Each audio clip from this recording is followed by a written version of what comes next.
Hello everyone and welcome to VESL Triangle for Super Smash Bros. Ultimate, the $25,000 qualifiers week 1.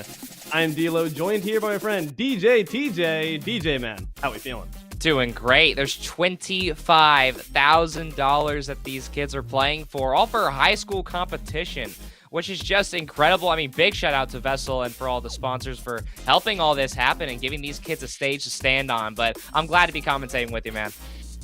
Absolutely. It's going to be an interesting one. I mean, you have a bit of the insider trader perspective here, and must be said that when you have this different context for competitive play, you have the grizzled veterans there at the very top sitting on their dingy thrones. What does it feel like to be those up-and-coming scrappy high schoolers looking for their first chances to shine here on the competitive stage?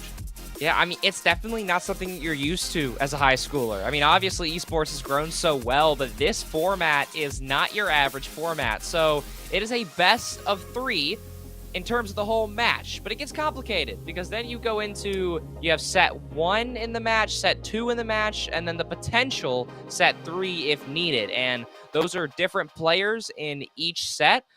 If we go to 3, we could see a return player from set 1 or 2, but regardless, we're going to get at least 6 individual Smash games because it's a best of 3 inside of a best of 3. It'll get complicated. We'll explain it as we go.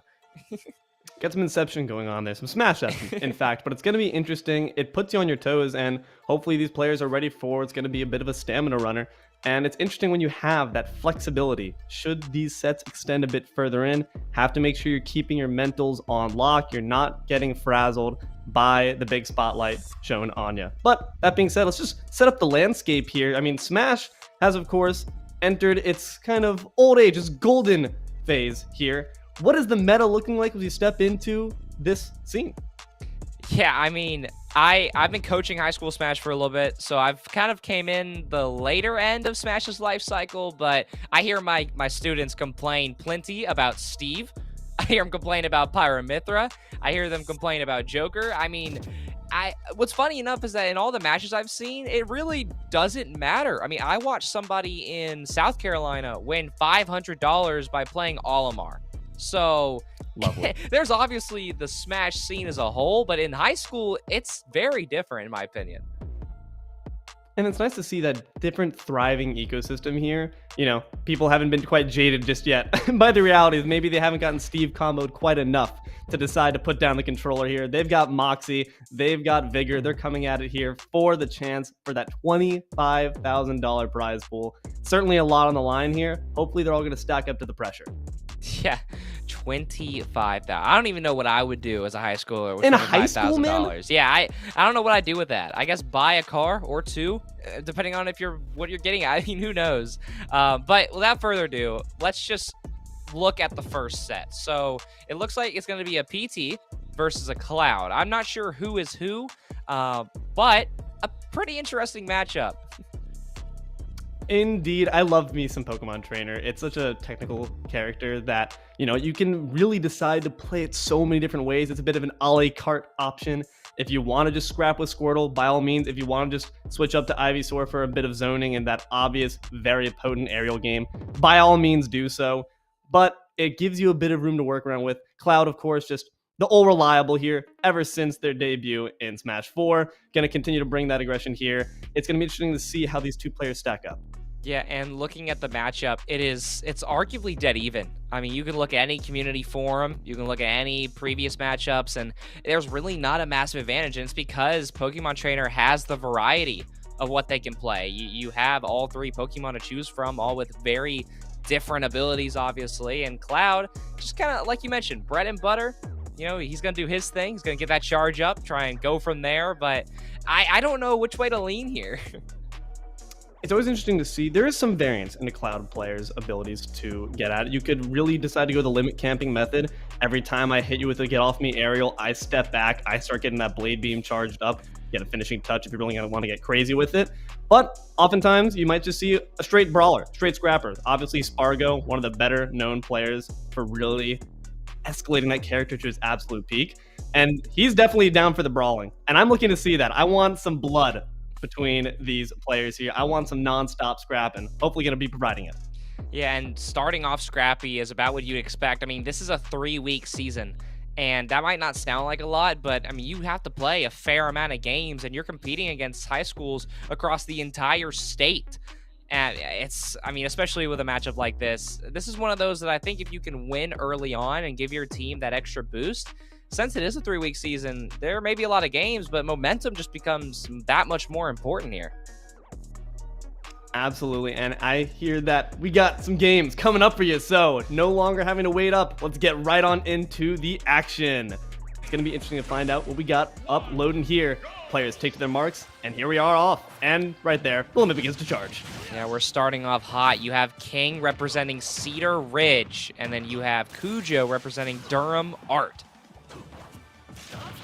And immediately, already some decent damage on both these players. It's showing that we're looking to get combative. That limit being charged up here could be in some trouble. Has to switch to the Ivysaur just for a bit of safety. Yeah, we'll see definitely that spacing. You mentioned this early, using the Ivysaur to their advantage. That's a great side B coming out from Cujo, getting some early damage on, but quick to even it up is going to be King. Is now almost a punish there, but still trying to figure each other out.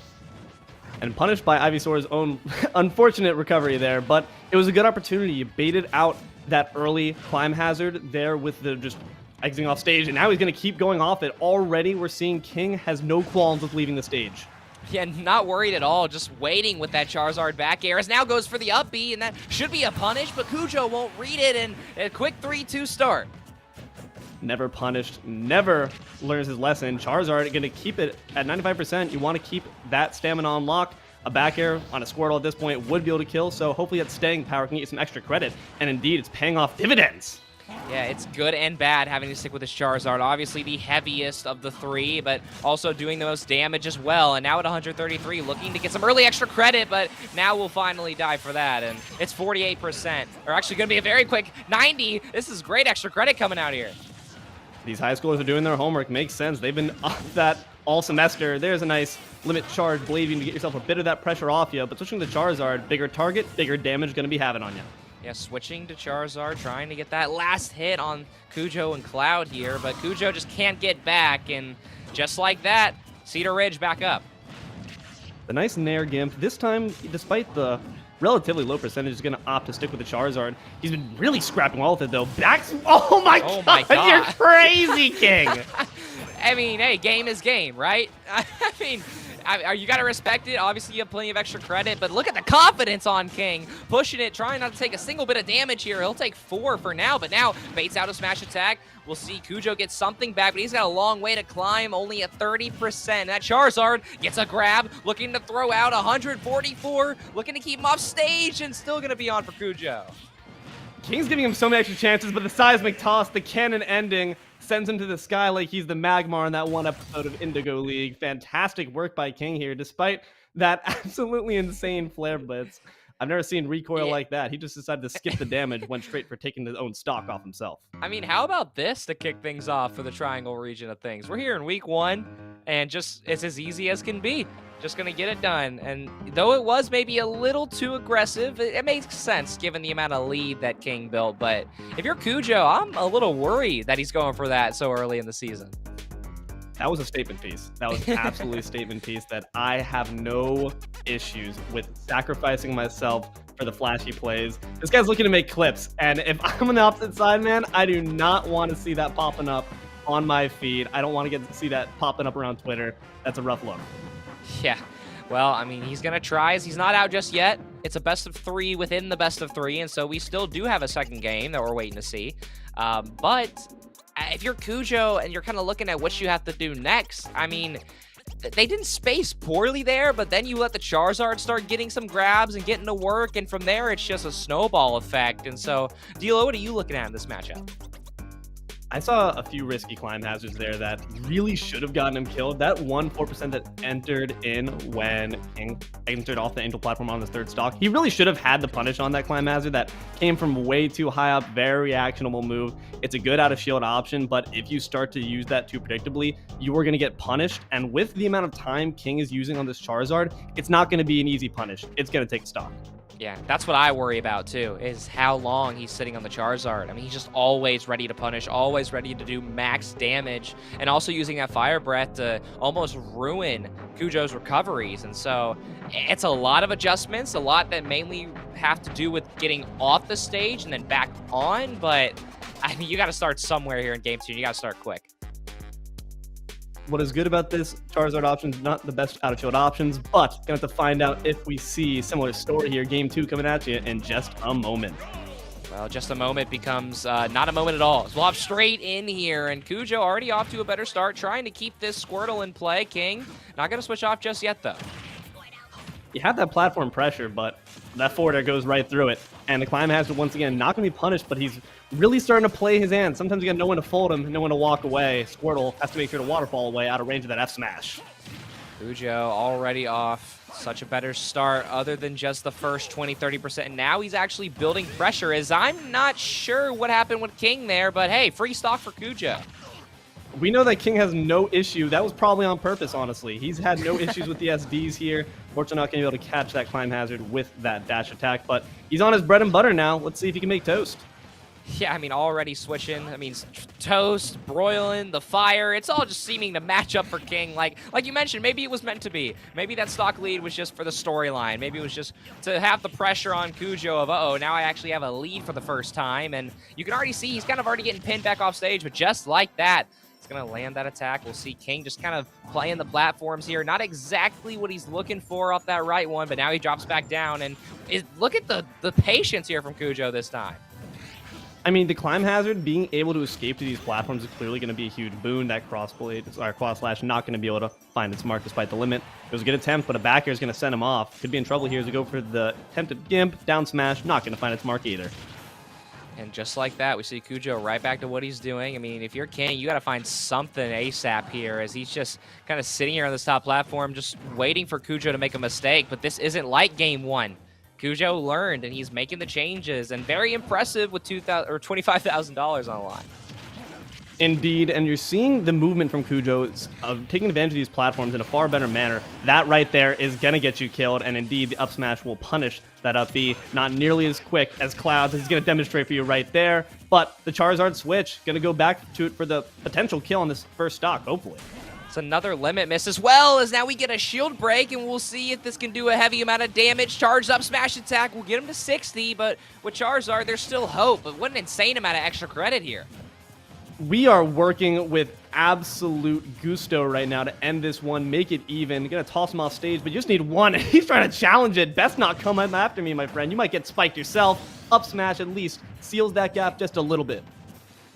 Cujo does lose one, but I wouldn't be too worried if I was him, as he doesn't get punished somehow for that dodge onto stage. King now off stage, and Cujo doing a much better job of keeping that Charizard on the side. That's a great read from King. We'll see Cujo not get back, and just like that, we're somehow tied up. Oh no, don't let it happen. King is actually, this is the momentum. It feels like King might lose here, but there it is. About to say, that pressure can be just as bad as the percentage differential, but not going to let the pressure crack him. Indeed, going to crack Charizard's skull with a nice F smash. Seal the deal there for Cloud. Yeah, I was a little worried there for a second, but Cujo brings it back. Now, granted, it might have been given to him per se, but regardless, we now find ourselves in a game 3. And how about this? Match 1, round 1, set 1, and we're here, game 3 to kick off the season. That's certainly some alphabet soup for you here, but gonna have to try to make sense of it. Are these players, as we look to see our punish game? I feel like these first 2 games have really been about feeling each other out, getting a few silly SDs off the edge there from King. Hopefully gonna tighten up that play here. We're not here to joke around. 25K on the line. That's a lot of Subway footlongs. And you have to make sure that your punish game is on point, because I'm seeing a few options here from both these players that not only leave some really big responses out for you, but sometimes those responses are also off the mark. King can get a bit aggressive in that air. Want to make sure he's keeping his feet firmly planted on the ground, registering where Cloud will land so he can get a big punish on the Cujo.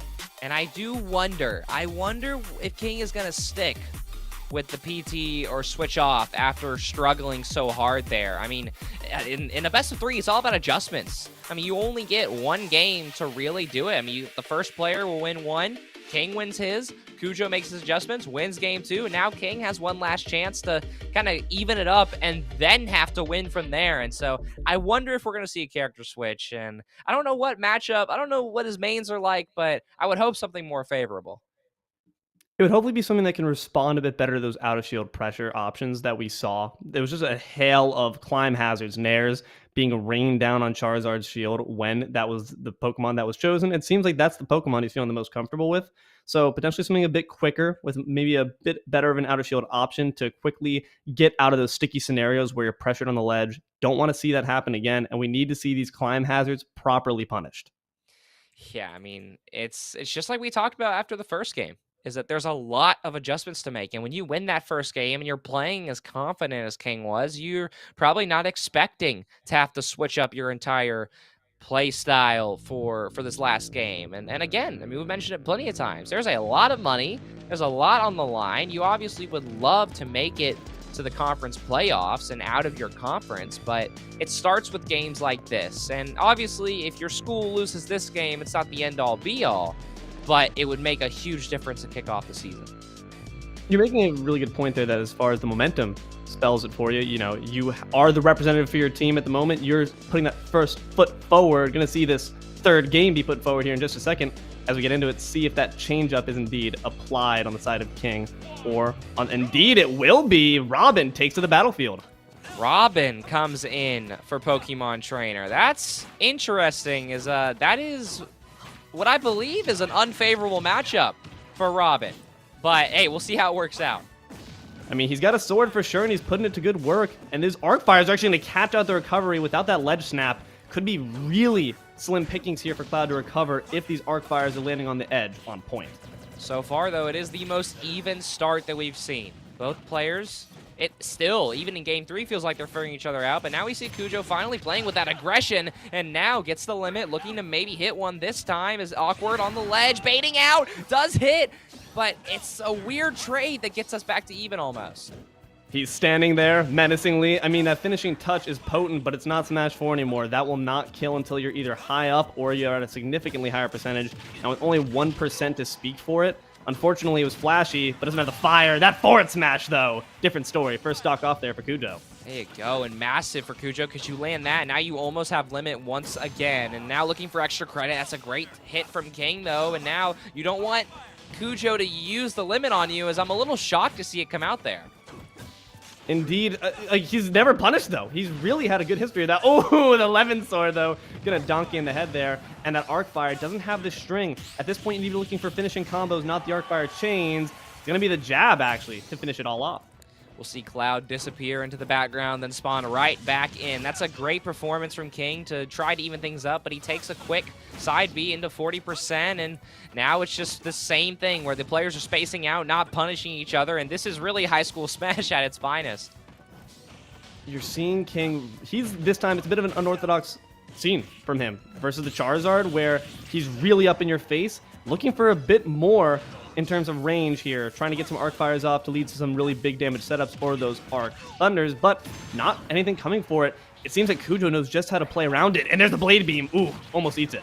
Yeah, and almost does, but again, it seems like these limits are almost coming out too early. Now, granted, it does work in the favor of a good edge guard for King, for Cujo, and now he's going to try and end King once and for all here in Game 3, but King, I wouldn't count him out at all. Even with the character switch, he is still playing this, I mean, to the exact moment, to the exact second. It's coordinated from him, but it's going to take a pretty hefty comeback here with the second stock still on. 122, but now that Blade Beam going to add it up to 32%. Looking to be a bit of trouble. These F smashes have been just so potent here from Cujo, but that one's not going to meet its mark, and a nice Thunder is going to be able to take off that stock. Now, 1-to-1 situation here. It's looking close. It's very close, and it's very winnable for King, but Robin, not being one of the heavier characters, you got to watch out for a smash attack, but now finally gets 25 of his own, looking, and now it's Cujo still putting on the pressure, playing so much more aggressive, but you got to watch out. You can't accidentally fall into something like that. The Arc Fire was just slipped out of it quickly enough. The Nosferatu, unfortunately, not going to land quite enough. It says, get your Hocus Pocus out of here. Going to be a nice set there, one for Cujo. And I honestly thought that could have been DI'd there for a second. But, I mean, hey, regardless, flies off stage, and that's a massive win for Cujo and his team over at Durham.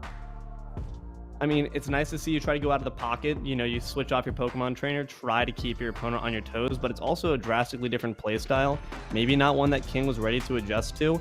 A lot of unfortunately predictable edge setups there. Those arc fires after the first couple were just not hitting how they should be. And it was really good credit there to Cujo to make sure to adjust properly. Those F smashes were hitting like semi-trucks. I would even say more than semi-trucks. I would throw in as like a tsunami or a tornado or something crazy. I mean, every time they hit, the momentum just flipped like that. And that was massive from Cujo, is that it was a rough first game where it honestly looked like the King was going to come out and dominate, but played like a completely different person in games 2 and 3, and just a great job to him. Credit to King as well. He played like a completely different person. No suicides there in that third game. Hey, so fair play to him. Got to get those SDs off the mark. Don't want to see those anymore. Hopefully, if we see King saddle back up into this set, into this match, hopefully going to be seeing him tighten up on that. But hey, fair credit to him. He definitely put him through a heck of a battle. But now as we stack up here to see the next matchup, going to be curious to see what players have for us. Yeah, I mean, we know the team, or we know the player names, but we don't know the characters. So Durham Art is going to lock in Gray for their second, not a must win, but you would like to go ahead and finish this off 2-0. And then Cedar Ridge is going to put in Ian, who is in a very awkward situation. That goes to game 3 in round 1, and now your school is down 1-0 in a best of 3, and so it's a must win for him in an awkward spot. But this is high school esports at its finest. I can't wait to see how he responds.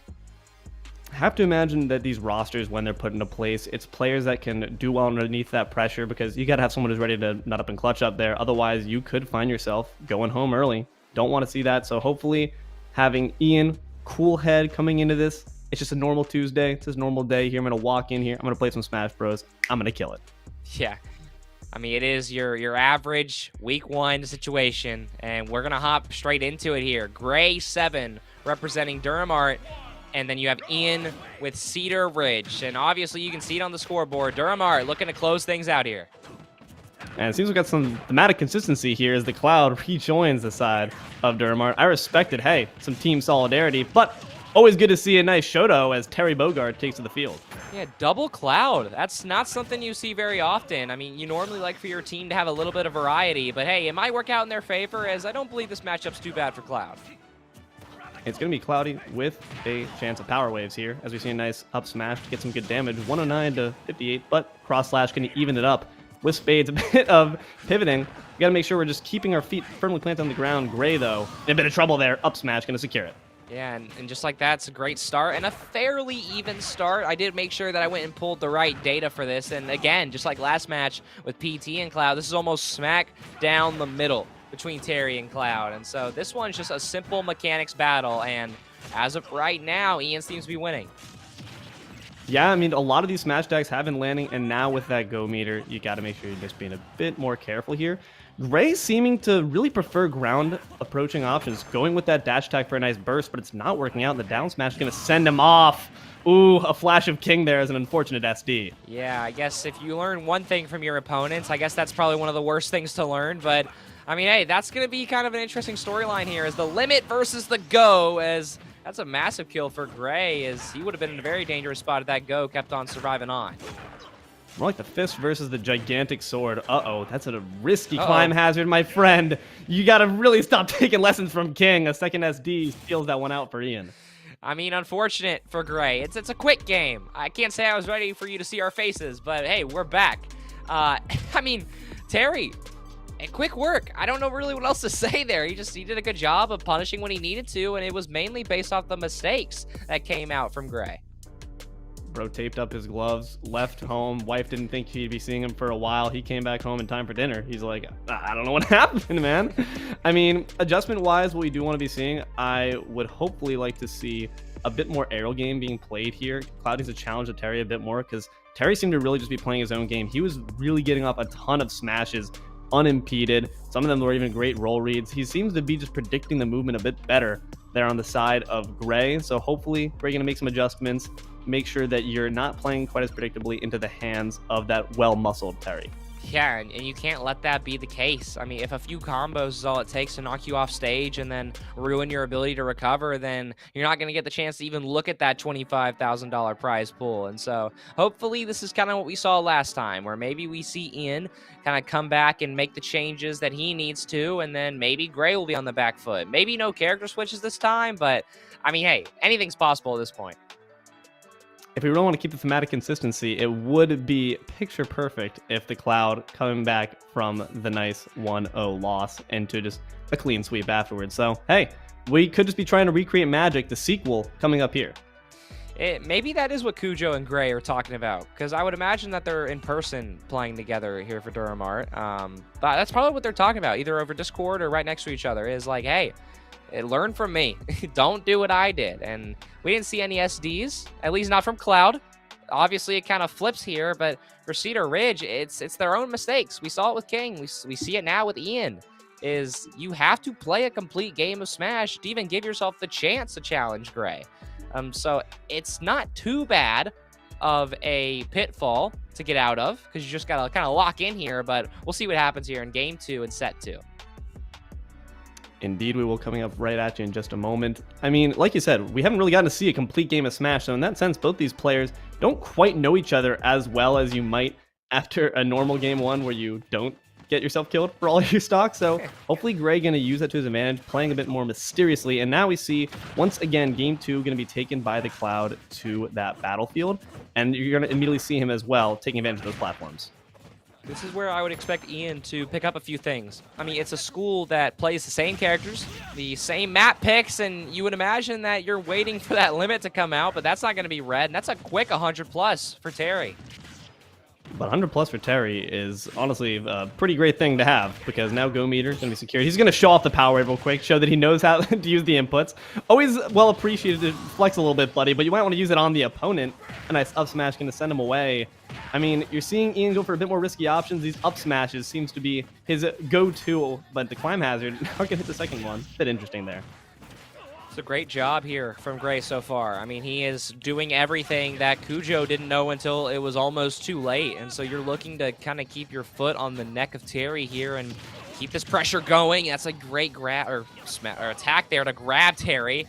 I don't know if we're going to see Gray using grabs. He hasn't really needed to. He's kind of just hovering over and using those dash attacks and almost just simply dribbling Ian.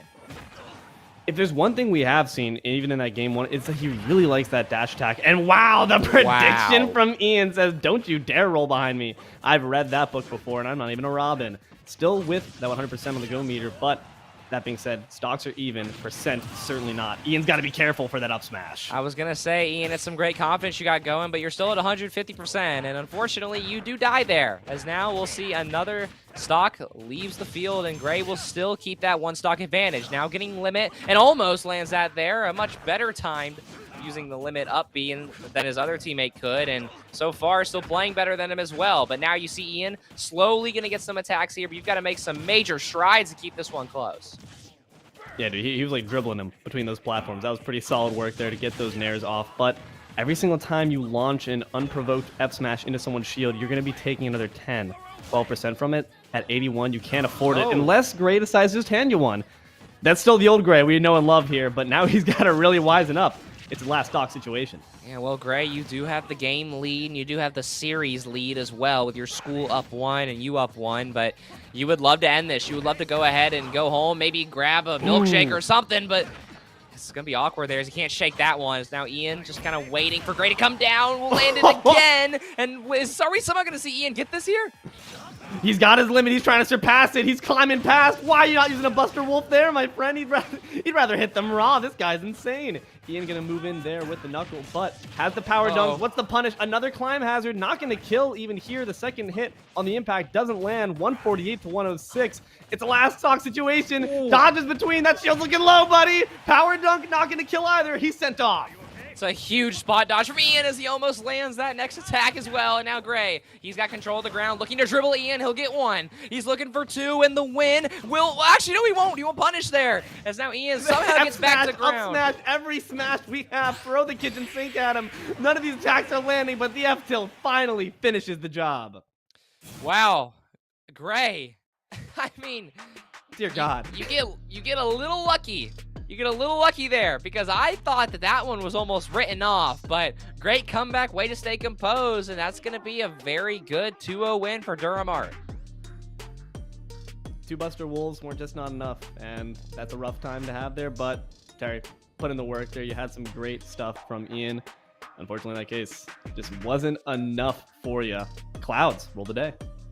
Yeah, I mean, that's what I was saying at the beginning of that second match, is you don't see schools who often take players or start players back-to-back with the same character, because normally you can figure it out. And unfortunately for Cedar Ridge, they had it in the beginning, they lost it in the middle, and then they almost got it at the end there, but it's too little too late, and you start your season off 0-1. But you know what? It's not the greatest feeling in the world. It's also not something you got to let rule the entire feeling here. You can't let that give you defeatist vibes. Once you start setting in yourself in the mindset that, man, we're not going to get any of these off, you're already having written off the entire tournament. There's still plenty of game to play here, still plenty of smash to be had. So hopefully players here from Cedar Ridge are going to be still walking away from that with some good notes in pocket of what they can do to adjust and improve. Yeah, I mean, still 3 weeks in the season. I mean, you're not really too worried about it, but unfortunately, that is the only time they'll be on stream, as we got another game coming up soon, and we will be right back. Don't go anywhere.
We heard you wanted more. We're back. We're back. But unfortunately, we forgot the fact that Gray, my man's, dropped 2 stocks in the first. So we're going back at you. If you expected it to end there, haha, silly you. Never. We're going to come right back in here with the tiebreak. Yeah, just a complete lack of judgment. Did not realize that was the way that things were. But hey, we get double game 3. So no complaints. I for some reason, I thought that Ian was the one who SD'd in game 1, but I guess not. So here we are, game 3 once again. Obviously, Cedar Ridge must win to force a potential 3rd set, but once again, just like what I thought was game 2, now Gray actually gets the chance to close things out. I mean, he showed what he can do with 3 whole stocks in his pocket. He threw away 1 there just for funsies, just a bit of an homage to his prior career in game 1, but still able to make it work. That being said, not for a great show of force from the Terry. If you're landing those go meter attacks, it was seeming that we're having a hard time securing stocks on either side without anything other than smash attacks.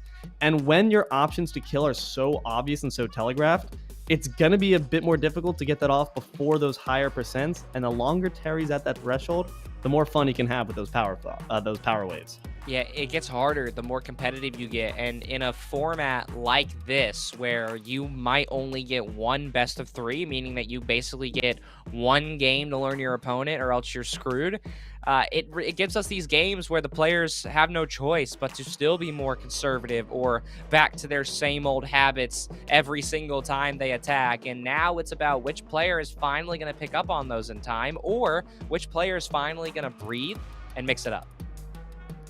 It's really going to come down to who learns who first here. You have so many climb hazards being used on the part of the Cloud. You have so many times where Ian's really launching and full sending on these up smashes, but there's only one way to find out as we look here to get into game 3.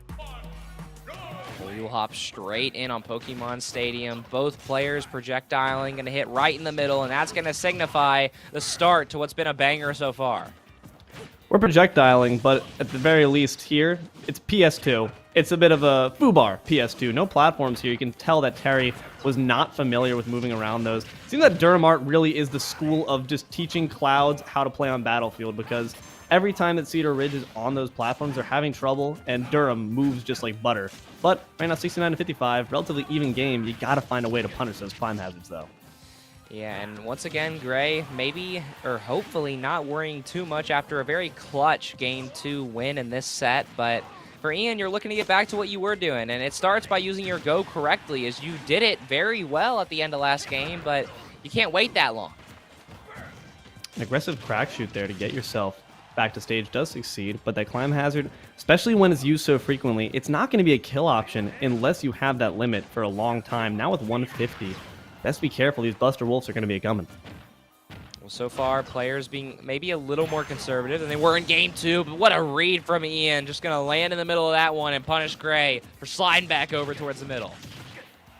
And again, climb hazard, it's all well and good, but 169 might as well be 200, might as well be 300. You need to get the kill, or you're going to find damage on your head top. These blade beams would really have to see a bit more of an aggressive approach here from Gray to snuff out that recovery. Instead, it's another climb hazard. The percent's climbing, but the stock's not dropping. Yeah, and if you're Ian, you got to get something here. I mean, you're lucky to be this high and still alive, as now this might... It's still not going to be the end. Obviously, the climb hazard are not going to kill, and like you mentioned, but now we'll see Ian still looking for something, and now he's getting dangerous as another climb hazard comes out. I mean, this is interesting to say the least, and finally Ian gets some extra credit. 25%, nothing to sneeze at, but at the same time, not the greatest. He's going to be able to survive that late hit down there, and here comes the big damage. Limit is up, but it really is only for the frames rather than the damage at this point. Parries one shot of it, says, let me just try to hero move this real quick. Leaps in the midst of the cross slash. There goes that stock. Yeah, Ian almost had that down to the perfect moment, but catches the very last slash there, and he'll die for it. But it was kind of a long time coming. Plenty of percentage on that Terry, and now just like that, you didn't have a lot of extra credit, but it is seeming to help so far. Ian's starting to find the answer to these cross slashes in that power dunk, but he's got to make sure he's cross slash to stall your timing. Not sure I agree with that use of it, but now 131. Ian is really, with a nice power dunk secure or a rising tackle, could easily get this stock off, but climb hazard to meet it out. He's going to get a bit more stage control there for Gray. Yeah, I respect the mix-up, I guess. I mean, that's maybe not what I meant when I said you got to get a little more creative here in Game 3, but I guess if it works, it works. But just like that, Gray right back at high percentage and down a stock. So now Ian really looking to take this Game 3. Despite being at 160, Ian really wanted to send him off with a smash attack, sending a message here. Now with 115, already 23 built up, better and quicker than he was in that prior stock situation. Crackshoot going to be more damage here. Love to see a rising tackle to follow these up, especially with the invincibility on the upper body. That's an unfortunate use of the finishing touch. Yeah, I'm going to guess that was a misinput there from Gray, but regardless, he's still finding himself back in this. And yes, you are down, but Ken, you would love to end this for your school and to start 2-0. I mean, every game is important when it comes to seeding, and every move becomes that much more important here in Game 3. Oh my god, they're just throwing out haymakers in any direction. You only have one opponent in front of you, my friend. It's not a double battle. Don't you worry just so far.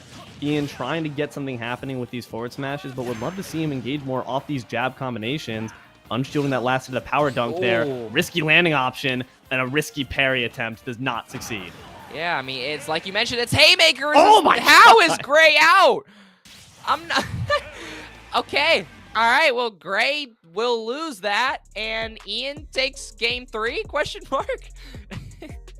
Seems that he does. Clouds cannot rule the day just yet, my friend. We got more game to be had here. Fantastic work to Ian. He kept a cool head. That was a high-pressure situation. He built up a decent amount of extra credit. Always feels bad, though, when the chips start to swing back to an even favor. He's going to be able to clutch it up. No more clouds, my friend. Says sunny days just for me. I mean, he finally kind of locked in there. We're done with the SDs. And, I mean, yes, of course, we still see one come out in Game 3. But, I mean, they're slowly starting to clean it up. But... I mean, what a crazy ending there. I'm shocked that he's dead there. I mentioned that I thought the DI was possible last game, but I really thought it was possible there. Yeah, maybe just unfortunately a bit of defeatism there, maybe not quite recognizing that he had the potential to survive. But nonetheless, put up a really good show. It was very close down to the wire there. A few more climb hazards that were a bit more well placed, maybe a bit more restraint even on those themselves. Would have maybe saved them the day, but unfortunately, gonna eat a big meaty foot to the face. And, doesn't feel quite good coming off the Terry there, but the least he can say was that he put up a really solid showing. Yeah, I mean, definitely big congrats to both players. It's not a bad start to the season. You don't look bad at all. And now this time we finally do reach the end. And so this time we won't have to come back so quick, but we still have a lot more Smash coming to you very soon. So this time, don't go anywhere.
Hello everyone and welcome back to VESL Triangle SSBU $25,000 Qualifiers Week 1. I'm D'Lo, joined here by DJ TJ. And DJ man, how we feeling coming into this next set between Person and Clement, I believe. Yeah, so JD, Clement, and Person are the two schools that we'll be seeing today. And hey, we got a great one to start out. We got game 3s, and then we come into this one, and we hope we're going to get the same. Competition has been fierce so far, and it's nothing short of what I expect with $25,000 on the line. Indeed. They're bringing their best to it. They're also bringing an interesting forecast here because I believe Weatherman called for a bit more clouds in the future. So, going to be interesting to see what they can do. There's always variance, like we mentioned at the very beginning at the desk, when it comes to what you can do with this character. Seen a lot so far of consistent play there from Durham in terms of over-reliance, I'd argue, of that climb hazard. Hopefully going to see a bit more varied gameplay and potentially maybe some different kill confirmed. A lot of smash attacks are being kind of the crutch of a lot of these players. Yeah, we get a brand new Cloud, a brand new player, and so I hope, even though it's the third time we're going to see Cloud, I hope this is the best one and the most patient, the most aggressive. I hope we get all of it in one package with this next player. I'm very excited to see. But the forecast also said, hey, let's get some more sword fighters in there. So we got Roy, which once again is a dead even matchup. So it'll come down to your mechanics. Anime boy galore here. We're really appreciators of these sorties. And hey, why not? They're great characters. Both have a large, well-rounded suite of options to your name. Roy going to be pretty agile here, trying to get within Cloud's space, whereas in this case, Cloud's going to be trying to space him out using those aerials, looking for Tepper shots to make sure he can't really get inside of that personal bubble, because once that gap's closed, any percentage differential will also shortly follow. Well, we say that now, but who knows? It seems like that all of our predictions just kind of fall into the wayside watching some of these games. It is high school Smash. You get such a fun variety of skill levels, of patience, of aggressiveness, and who knows? Maybe we'll see Cloud be really aggressive, and we'll see Roy try to space, which wouldn't be doctor recommended, but we just gotta wait and see what game 1 gives us. That is a really fair point that, you gotta acknowledge the context that we're fighting in here. And these people have been scrappy, and I really appreciate that. They're showing their moxie on the battlefield. They don't want to leave any doubts behind of who is the more skilled player. They're not trying to sit up a tent. They're not trying to go camping. We are here to party and fight. So, gonna have to see if that is indeed what we catch in from this set. Now we have it coming up right at you. Ghosted up against Kaiser on the Cloud. We get the party started here in game 1. Looks like Ghosted's going to be representing Person. We'll see Kaiser with JD Clement. So once again, week 1, $25,000 on the line. And though it is only the first set of a potential best of 3, still feels just as important. Now we're starting on Smattlefield here, and Cloud's obviously going to be taking advantage with those rising up airs. You're seeing them right there. And I'm liking the game here from Kaiser. Sticking to his feet on the ground there. Bit of a reliance on that smash, but a nice parry there to back off Ghosted into the edge. Surprisingly, I haven't heard Smattlefield before. Just one of many new experiences I think we're getting on this broadcast tonight. And so far, How about that? We're used to seeing Cloud take a stock early. We're used to seeing Cloud take the stock off himself early. So good to see Kaiser putting the aggression on someone that's not himself. Self-love is important here. And now at the limit, making sure it's put to good work. 54 to 48 already. Kaiser's lapping him. Love to see that blue light come out and actually use as Kaiser. Oh, Lord. Firmly showing he has no issue with following you to the skies. Gonna try to put it on a repeat. Action replay. Please leave Ghosted alone. I know that's the name, but don't send him to the afterlife that quickly. He needs to find some better ways of landing and getting some momentum because Ghosted has just not been able to respond whatsoever. What's the option here? Another down smash to cover all of it. The dash attack, a bit of an over prediction. Gonna take a grab punish for it. And now, Kaiser, you get a lot of momentum and a lot of incredible plays. And good morning, JD Clement. Kaiser's your morning bell. That is a beautiful showing from Kaiser to start off. The most explosive Cloud play we've seen so far, without a doubt in my mind. If you're on the back end of that, that's not going to be the most happy start there for Ghosted. Not quite feeling the best. But again, I say, it's the same thing that we mentioned with Gray. He didn't get to really show his bag of tricks yet. There's still a bit of an unknown element in terms of what he can bring into game 2. Hopefully, it's going to be some sauce. I don't even know if we're going to see that. I mean, it was such a quick win that Kaiser made it look easy. So I would hope Ghost has got something in the tank here in storage. Maybe a character switch, maybe a complete change of playstyle. I'm not sure, but that was disgusting from Kaiser. You gotta get sweaty, gotta get locked in, you gotta hunch your shoulders, really adopt that gamer stance. But I got faith. Roy's a good character. Roy has some really solid options to get early kills. Need to see some not dropped combos. We had a few fair strings starting off, but then Cloud landed, didn't quite capitalize on what the get up punish was, and that's where you lose your opportunities, that's where you lose your damage. Potentially a map change might be the best way to go about it. I think that we saw Kaisers, we've seen every Cloud up until this point, really doing a good job of taking advantage of those platforms. So maybe some more advantageous terrain could be the key here for Ghosted to get back in it. I do wonder what the comms are like with Ghosted and his boys over there in person. I wonder what they're talking about, is this a map thing? Is it a character thing? Is it a playstyle thing? Or is it all three?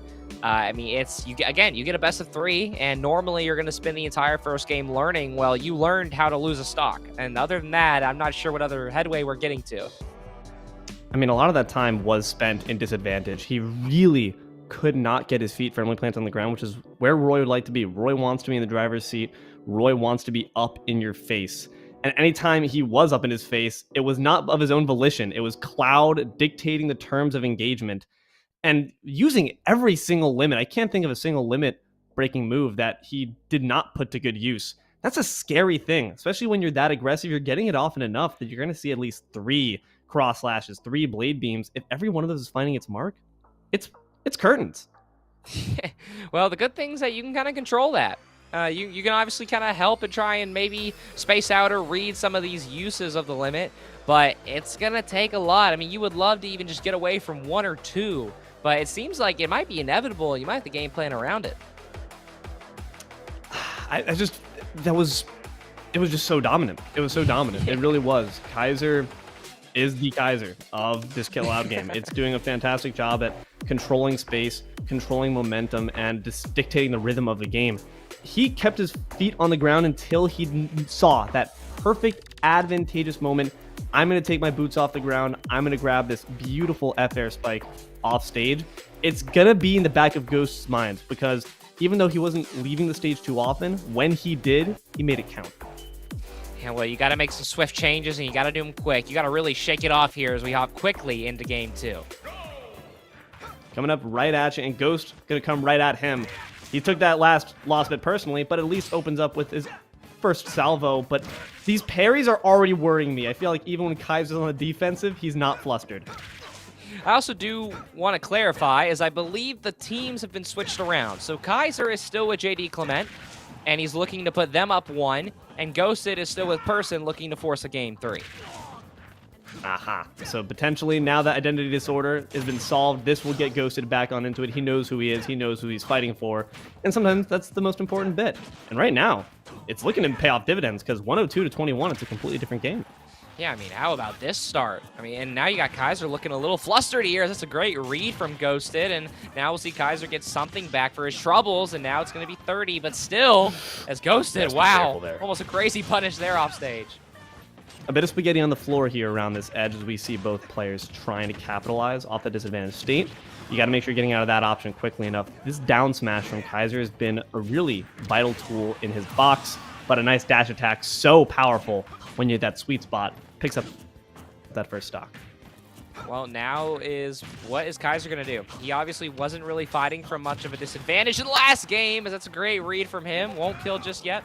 Ghosted looking comfortable under stage, and unlike last game, he's looking to take this one a little more patiently, but you patiently walk into losing a stock. Nice job there from Kaiser. First, they don't succeed with that F smash. Try again. Now, game's just about even with the limit coming up in just a second. That could easily change. Ooh. Ghosted. Kaiser just keeps his feet on the ground, never loses a moment to use that limit perfectly, and those up air juggles. Returning to Smattlefield might be a mistake. Yeah, that limit puts him right back in the game and gives him a major lead here as he'll get back-to-back hits in the air, taking the lead. Meteor smash, regular impact, it doesn't matter. That fair is going to be troublesome off stage. Kaiser now sitting at a firm lead here. Ghosted needs to find some way to pressure him back into a point where he has a bit of the momentum. Not going to be able to follow him into the air. Instead, tries to go for that grounded F tilt. not going to pay off. But still, building this extra credit. You got Roy, you got Ghosted up to 51% here, but Ghosted not out of this one just yet. He tries to read the roll in, but will be a little early on it, as now, here we go. Players starting to really worry now. Ghosted finally gets 2 hits, and now looking to get something off stage, maybe looking to get this perfectly timed, and it's close, but no hit. First grab I think we've seen in the game. Would love to see that be used a bit more. Oh, dear God. Love to see that. If you're Kaiser, not so much if you're Ghosted. Ooh. He's looking for that cheeky edge guard. Not going to succeed, but still the percentage. Ooh. Late hit of the down air there. Going to put Ghosted in an unfortunate position. Takes the high road to recover, but this is looking dangerous for both players. Yeah, well, the only difference is that Kaiser's got a stock to give, and so if you're Ghosted, you need to find something now. You need to get on your high horse quick and start finding something, as that's going to be a evenly traded hit there, as now you watch out for these kicks coming out from Cloud. He's now got the side B. Obviously not going to kill just yet, but it's looking a little dangerous, as look at Kaiser's confidence here. Get up attack, going to be able to get him out of that situation, but that F-tilt, predictable recovery incoming, but the downer not going to find its mark. Would love to see the Robin stick his feet on the ground. An F-tilt will certainly take it, but the back air can say the same. Kaiser, clean showing there, 2-0, easy peasy. Yeah, and you want to back it up to taking both games in consideration. That's 5-0 in stocks in 2 games, and so that's true. It just makes it easy. Makes it easy, and that's massive confidence. And with these high school teams, you never know what's next, and so there's not really too much to talk about with that series. Obviously, I feel for Ghosted, he kind of started to learn towards the end there, but it might just have been a skill diff. Ghosted really had a really explosive beginning there, almost uncontested 100%, showing potential. I just think that Kaiser was doing a bit better on the punish game. You weren't seeing enough F-tilts on the side of Robin. You're seeing a lot of smash attacks when you didn't need to quite dedicate to some of those heavier options. At the point once you reach that threshold of 130%, your F-tilt's going to be killing just the same as a fair, just the same as an F-smash. Don't abuse the more punishable options. Go with what's quick, easy, and efficient. I think we got some interesting stuff on the horizon, though. I'm not seeing any Clouds. I'm seeing a Kirby. I'm happy. Yeah, we get Kirby and Ice Climbers, so a very different switch. We get no swords. We just get hammers and whatever you want to call Kirby. But regardless, he's also got a hammer, dude. We're sticking with he does. You're right. He does have a hammer. You're right. I mean, it'll be interesting to see how that gets put to use. But very quickly, before we just hop into the next one, I mean, obviously, big shout out to Ghosted.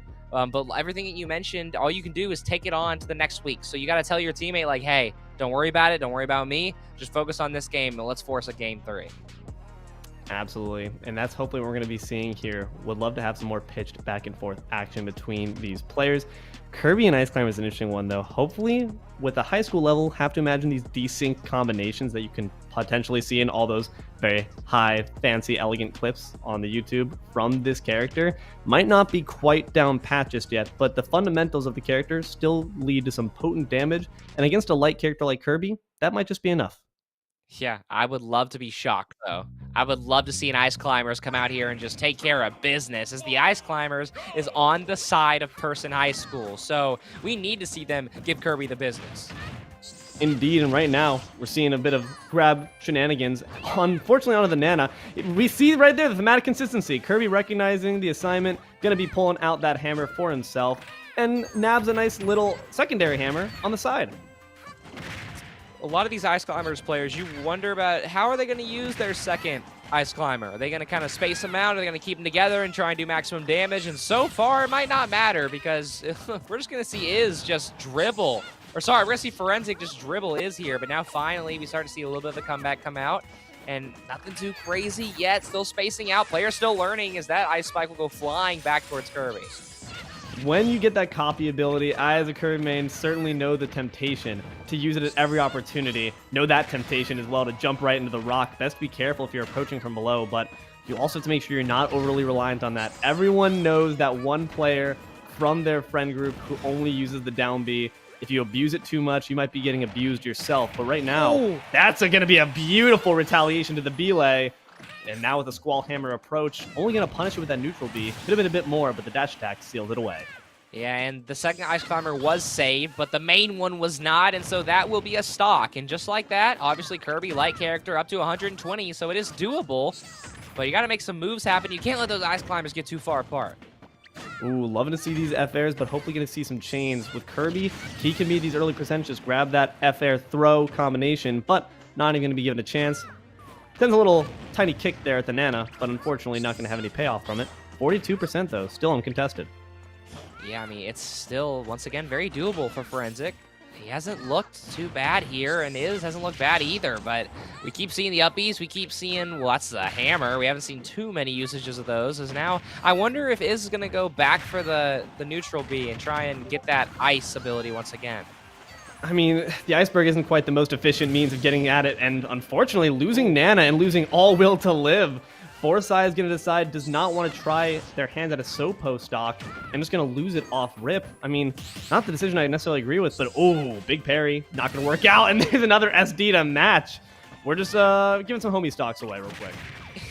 Every series has seemed to have that. So maybe we have some friends competing. Maybe these high schools are close together.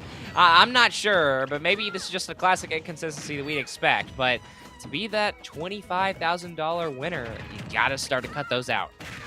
I mean, you have that classic bread and butter down air being used there, but not the follow-up. The F smash is way too slow of an option for it to be a reliable follow-up. Gonna hopefully look for some up tilts into some up air strings. Take advantage of when they're above you. That side B, I got a hammer too, and it's a lot bigger.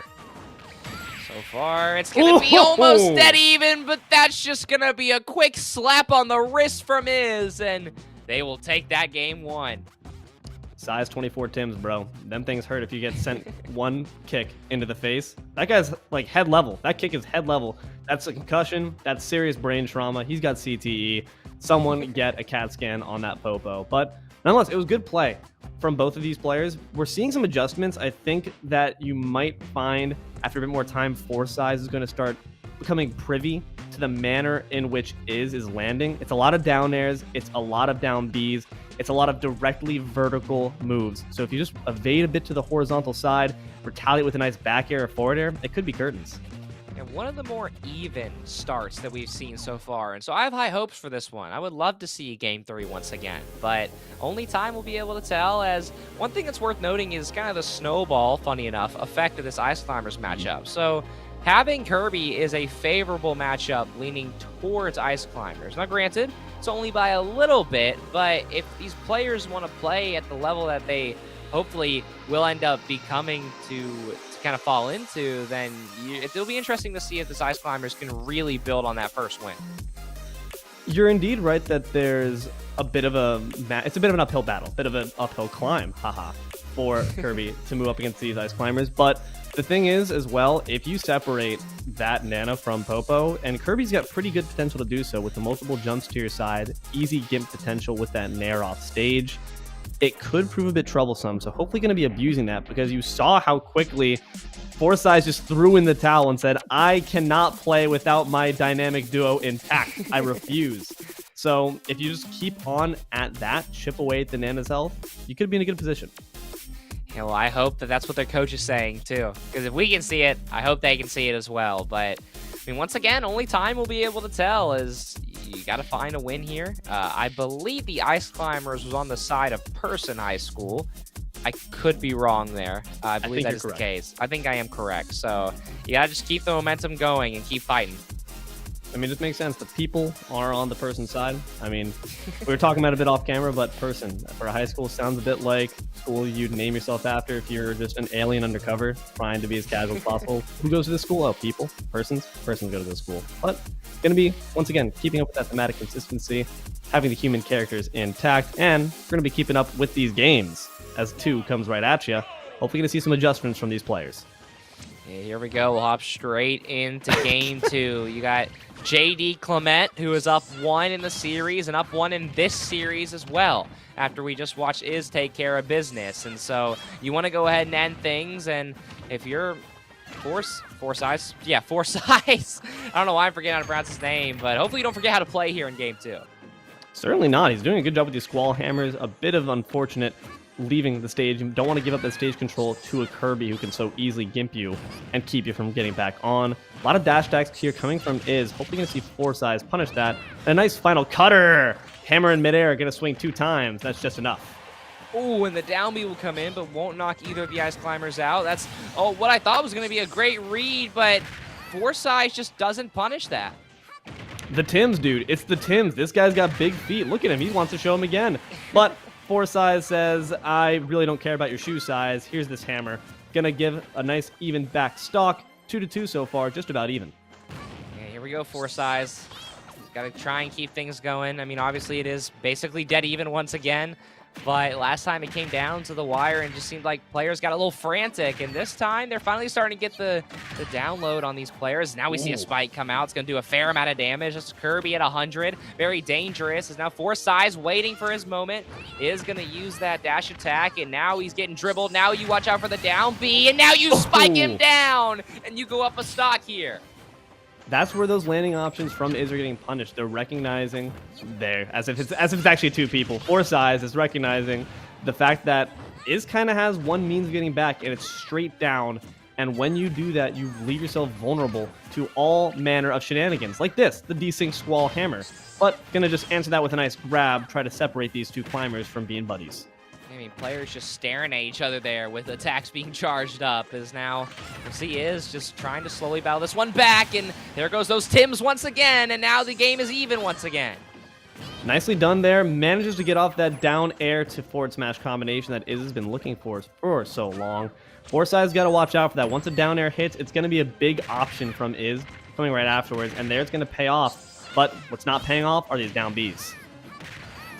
Here we go once again. It's Forsyth getting some dribbles in, reading the down B is really well, and it's just the difference maker right now is that the mental from the side of Forsyth and JD Clement just simply looks to overpower Iz, and now Iz, you've got to breathe. You got to be confident. You can't fall into a read like that, and JD Clement take that second game, and they'll take the entire series home with them. Chain gang, we're smashing rocks out here. I mean, that was just really well done by the Ice Climbers. This time, I believe that was even though, right? We have one more game, I think, for us awaiting us now. Kirby having taken game one. Flipped. Ice Climbers back up on it now with chance to now take it back and keep person,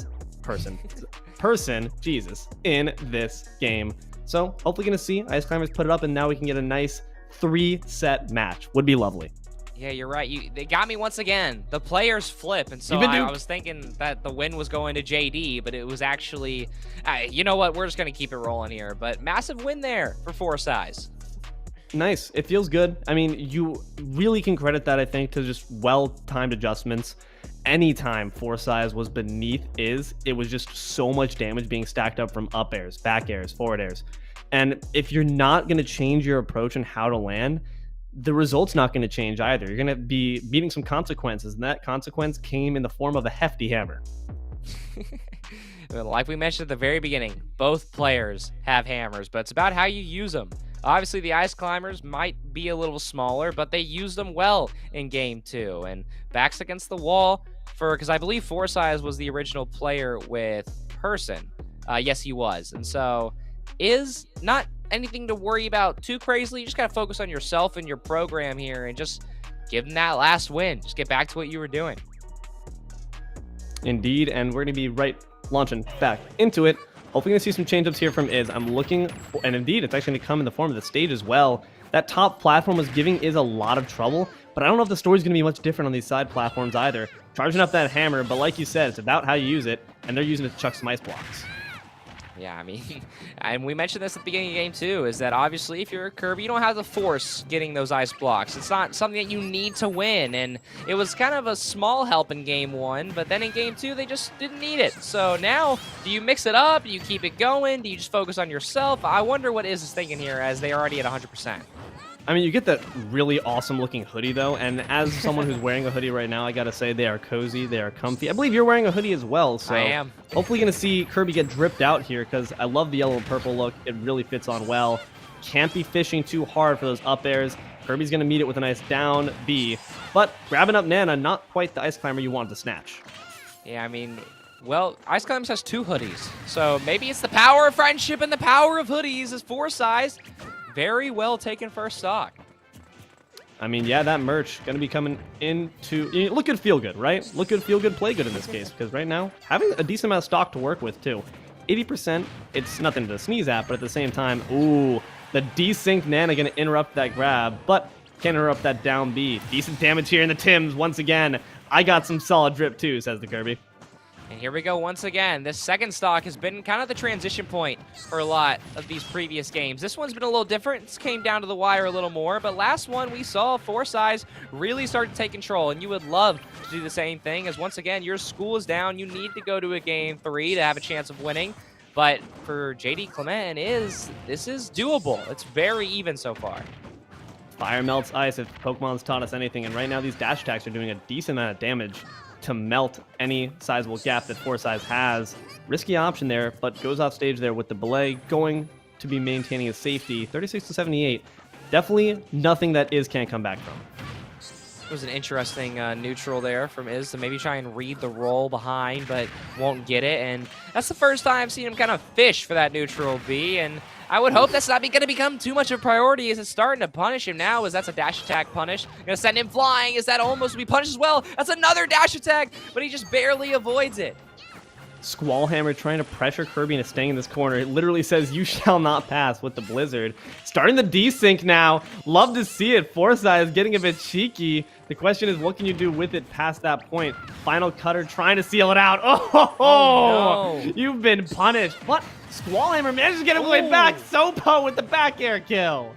That's a massive kill. It's a fair 1v1 now. There's no second ice climber to help, and that was huge from Forsyth to get that one early, and he didn't let Iz get too much pressure on. But still, that's going to be a free stock for Iz, and we are right back to where we started. Dead even. Dead even, but handicap match. Once again, just going to grab Nana just to take out some of our aggression onto the second ice climber real quick. You see that Iz does not want any part any longer of these platforms. Maybe he regrets choosing a stage with them, because he's really made no attempt to land on them. And indeed, as soon as he gets on them, decides to head back down. Forsyth, on the other hand, has been loving the high ground. Truly the Obi-Wan Kenobi method. Oh, double hammer hit there. You're going to separate the ice climbers. Now do you try and focus on one? You do, but down B is going to be a little too late there, as now throws one ice climber to the side, looking to knock him out, knocks him back the other way, as now, look at this one-on-one attack that Iz has got going to each climber right now, as that's going to be a block on one, and it's just a free win. The suplex on a Nana was genuinely so pivotal there. It kept Nana out of the game for long enough, and you put Nana in hit stun for long enough that once Popo fell off that ledge, no means of getting back. Nana was not able to recollect herself to be the partner for the belay. That up B is going to go absolutely nowhere except to the blast zone. Well, it wasn't conventional, but Iz takes it for JD Clement, and it's I wouldn't say a swift 2-0, but it seems like that every time that clutch time came by, they simply answered the call. Shoe game matters, kids. That's the lesson to be learned here. I mean, if you've got them Tims strapped up, you're ready to go. That's really all you need. And hey, fair play to Forsyth. He really did a great job, I think, of adjusting. They were making sure to make the proper moves in response to those down Bs, those down airs.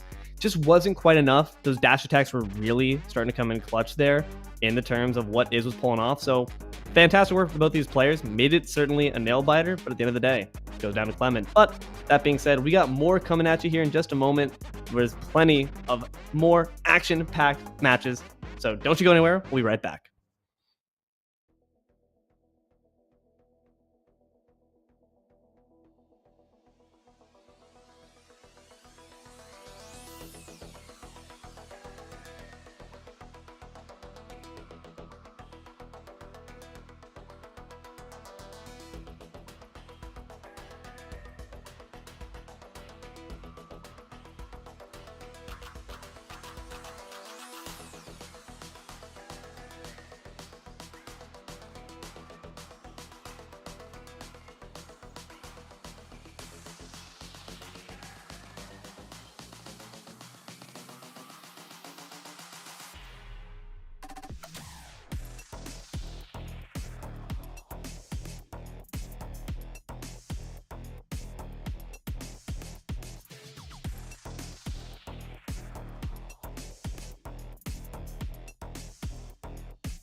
Hello everyone and welcome back to VESL Spring 2024, Week 1 of the $25,000 qualifiers for Super Smash Bros. Ultimate. I'm D-Lo, once again joined here by DJ TJ, and we just came off the back of a pretty interesting set here, and we got more coming at you. DJ, how we feeling? Well, we're only halfway through. We have 2 more matches to provide, and they've all been great. We've seen plenty of Game 3s, seen plenty of great character picks. I believe we're going to get to continue to kind of move away from the sword characters, so hopefully we'll have some more variety coming to you. I'm very pleased after getting Kirby knocked off my bingo card. Personally, my favorite character and my main of choice, so glad to see is bringing that one home. But in the future, we also have on the horizon another one of my favorite characters, and certainly fits the scrappy style we've been seeing from these players. I think we got a Little Mac on our hands. Ooh, a Lil Mac and a Lucario. So we're finally starting to kind of see what high school is all about. We see some very bold picks. I mean, maining Lil Mac is something that I personally would never do. So big respect to who I believe, I can't even see the name yet, but we'll see it soon. We got Reidsville coming up here against Durham Tech. going to be interesting to find out who indeed is taking. I believe that is going to be Eric piloting that Little Mac, and Shogun Boo going to be piloting that Lucario. Of course, the issue with these characters is going to be Little Mac trying to get on that damage quick, but Lucario says, hit me, please, make my job easier so I can stack up this aura and kill you at 20. Yeah, if it's a counter pick coming out from Durham Tech, it's a very smart one. I really worry about what Eric and Reidsville are going to do entering into this game, but I mean, hey, only time will tell. And again, we talked about this last match, is that it's high school Smash. So some of these players, very high level, very just simply PR level players. And then some are still figuring it out. So I'm intrigued to see the skill gap here, if there even is one. And what's interesting about that is it's going to be a different playing field to see with these characters, a context we might not have seen before, but we're going to be getting into it in just a moment. Game 1 coming right at you. And Little Mac, being one of those characters that everyone knows that your friendly house game of Smash Bros. When you're at a lower level of play, can be just one of the most broken feeling characters in this game. Well, here we go. Eric and Reidsville and Little Mac really trying to battle, I mean, the most uphill battle that we've probably seen all night so far. But we'll see what Shogun Poo can do as he reaches 100%. Lucario's going to already be doing some heavy damage. Now Eric's just going to stick it out. I'm feeling it every time. I think Shogun Poo had some bruised ribs to come back from. That's why he maybe couldn't recover quite properly. But this is what I'm talking about. This is the reason why Little Mac feels so OP in these lower tiers, maybe in high school, where everyone's not quite polishing their grab play. You're gonna feel like Little Mac is just so hard to work around. KO Punch gonna flub there, but those F smashes are still poignant. I mean, every little mistake that you make, sometimes you can get away with it, but when you don't against Little Mac, you can feel that boxing glove right there on your spine as Eric looking to maybe get a reflect there, but now we see Shogun Poo starting to lock in here. That Jolt Haymaker is going to be locked out there. You got to make sure you're not recovering too high where you're in range of that Aura Sphere. Eric going to take the punish there, but not before getting off a nice amount of damage and another uppercut. Ooh. Nice force palm. Oh, let that one hit. Let the slow motion come through. Is now just waiting like Tyson in the corner. Eric gonna punch one through.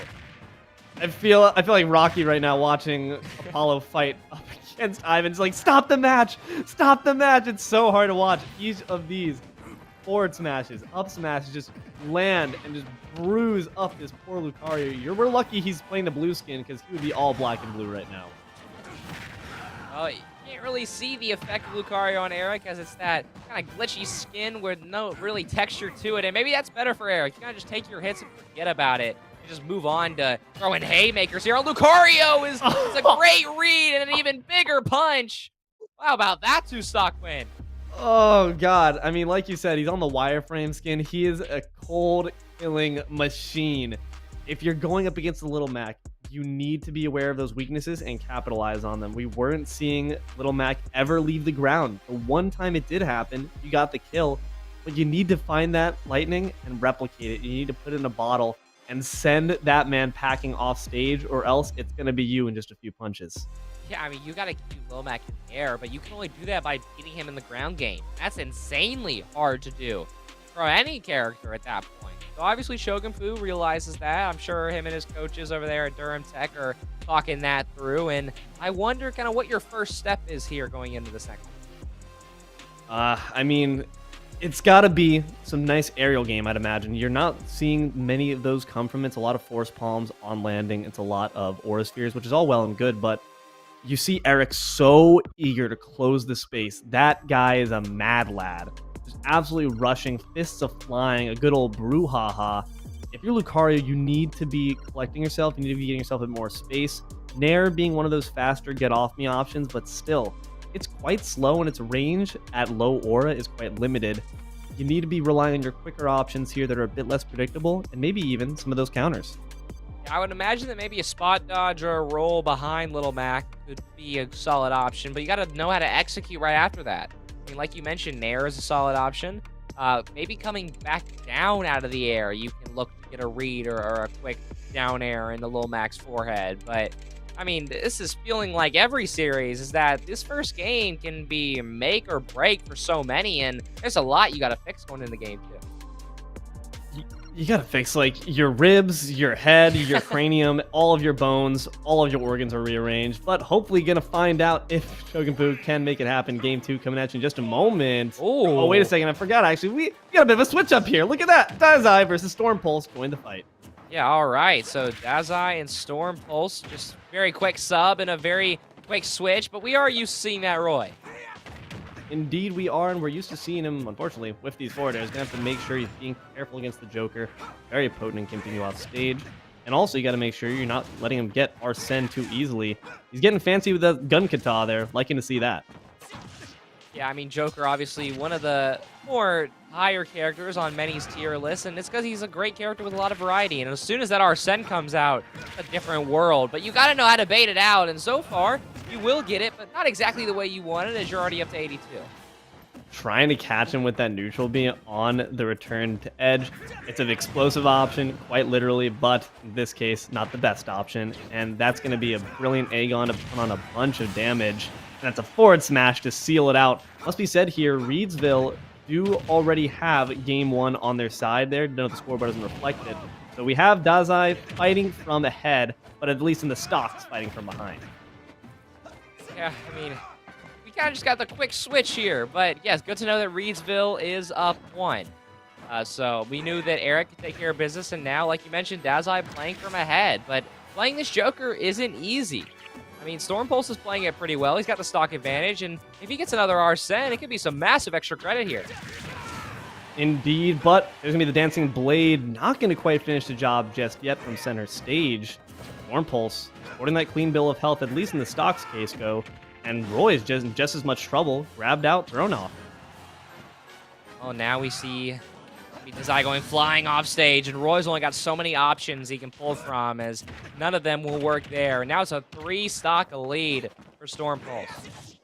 You don't want to be up above a Joker. Doesn't never feels good. Nice forward tilt there. He's really doing a great job, Storm Pulse, of keeping Dazai in a rough position. Nice F tilt there to secure a bit more momentum to your side. Hopefully Dazai can make something of this.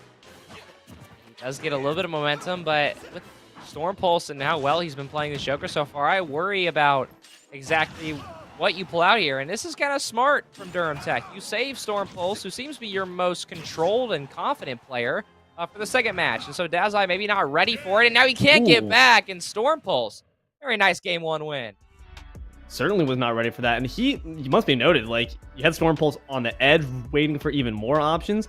That's a cool, calm, collected player if I've ever seen one. If we do end up catching more games from these players where you can return to some players, wouldn't be surprised to see Storm Pulse taking up the range for that.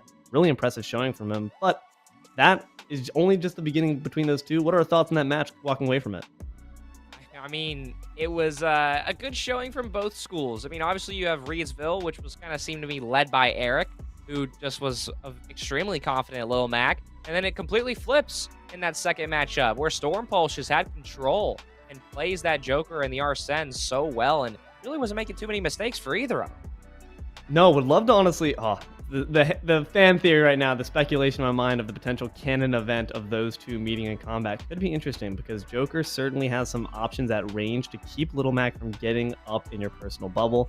But Little Mac, of course, will not be denied that space if they're looking for it well enough, and Eric might just be berserk enough to dash you down and make you pay for trying to get that persona off. Gonna be interesting to find out. But that being said, we'll be right back after a short break. More games coming at you in just a moment.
Hello, everyone, and welcome on back. Sorry for the delay there. A bit of technical difficulties. We unfortunately lost one of our games to the abyss. But, DJ, give us the catch-up. Where are we at right now? All right, so you got Storm and Chongampu. That is Reidsville. They are up 2-1 in the sets, in the game. So now they need to win game 4 to end this off. And so we're going to get Storm from Reidsville against Dazai from Durham Tech. So Dazai must win to force a potential game 5. Storm's looking to end this. And we saw Storm win. We saw Dazai kind of struggle a little bit when he played, but I'm intrigued to see how this works out for him. Definitely interesting that we're going back into this matchup here. I mean, makes sense at the same time. Dazai is going to have to try to work up a bit of a hill. It doesn't feel good when you took a bit of a stinging defeat to go up against that player once again. But again, we've said it from minute 1 to minute done. These players got moxie. They got that fire in them. Hopefully not going to let a bit of the first rough showing spell out their fate. But game prepared up. Let's see if Dazai can put his hand on it this time. Not going to start off without being kicked in the face by the Joker. All right, well, we saw Storm win this matchup before, and so I wonder if Dazai is kind of going to make changes here. So far, we're going to see the Roy come right back out, but regardless, Storm's right back to what he does best. Controlling, just kind of waiting for his perfect moment to get a few dash attacks in, and then maybe taking a few hits from that big sword to get that special Arsene. That's just a good counter. Great Rebels guard to get Arsene up so early, and 50%. That potentially allows for 2 personas in this first stock. A rough situation. Storm Pulse's movement is looking so beautiful, but that shield certainly isn't. That shield got small quick there, and maybe a little bit of a gasp coming out from Storm's team there. But hey, I mean, you don't have too much to worry about. You're up here, so this is definitely winnable. But regardless, I mean, Dazai, he was kind of looking good, but just like that, we're starting to see flashes of the past. And that's rough. Storm already having the momentum of his team being up in the first place is school, chanting his name in theory, in spirit. Dazai got to keep that spirit alive right now. Might be able to get back in with a nice neutral B edge guard. Not going to happen. Yeah, well, Dazai's back's against the wall, and you got to start landing a few more flaming swords or something to bring this back. But right now, you're just getting dominated on this edge, as now we'll see the down gun come out. Storm still controlling this edge so well. Is Dazai even going to get back on? He finally does, but just like that, knocked back off. Look at the control from Storm. Storm is not falling for that same symptom we've seen of I need to end this stock with a smash attack. He's willing to do it with the gimp of the gun. He's willing to do it with a nice F-tilt. He's willing to just throw you off stage. The movement and variety in this man's pit is just so fantastic. Joker is being made to look like butter on them right now, but Storm Pulse knocked off with a nice dancing blade. This has got to be Dazai's opportunity to get one stock off. So far, we see Roy right back at 150, not really able to handle what Storm's up to right now. And now, just like that, Dazai's right back off the stage. This is where you don't want to be in Storm. Look at how patient he is. That shield will be dropped a little early, though, but now the Arsene comes out, and you got Roy at 156. I'd be trembling a little bit, and there he goes, flying off. He'll get right back into the fight, though, and 170 still alive. I'm heavy. I'm a heavyweight. Nope, never mind. I'm out. Star KO there. He's going to be seeing stars. Dazai brought down 2. Set stock here, match stock in fact. Storm still sitting pretty with 3, and Arsene lurking in the back. The goons to boot. But having him off stage, got the control. Dazai needs to make something big happen here. Doesn't seem to be. He's getting carried away by these down tilts. Here, match 4. You got to start making your adjustments in here. If you're Dazai, you got to give it everything you got. I mean, just one stock here would be nice, but so far, it's a little concerning, a little worrying, but now he does get a little bit of damage on. Down gun will try to hit, but those stages slowly getting in the way. Now we finally see some airs coming out of Roy and Dazai, but again, it's going to take so much more. But look at Storm. He's got plenty of time here. He's taking it well. He's grooving, man. Look at the movements on this guy. He's crazy. You have that dancing blade. It's been Dazai's back pocket option to get this offstage control, but I got a knife for you. And it's going to go right to the heart. Dazai launched off. Reidsville takes it in spades.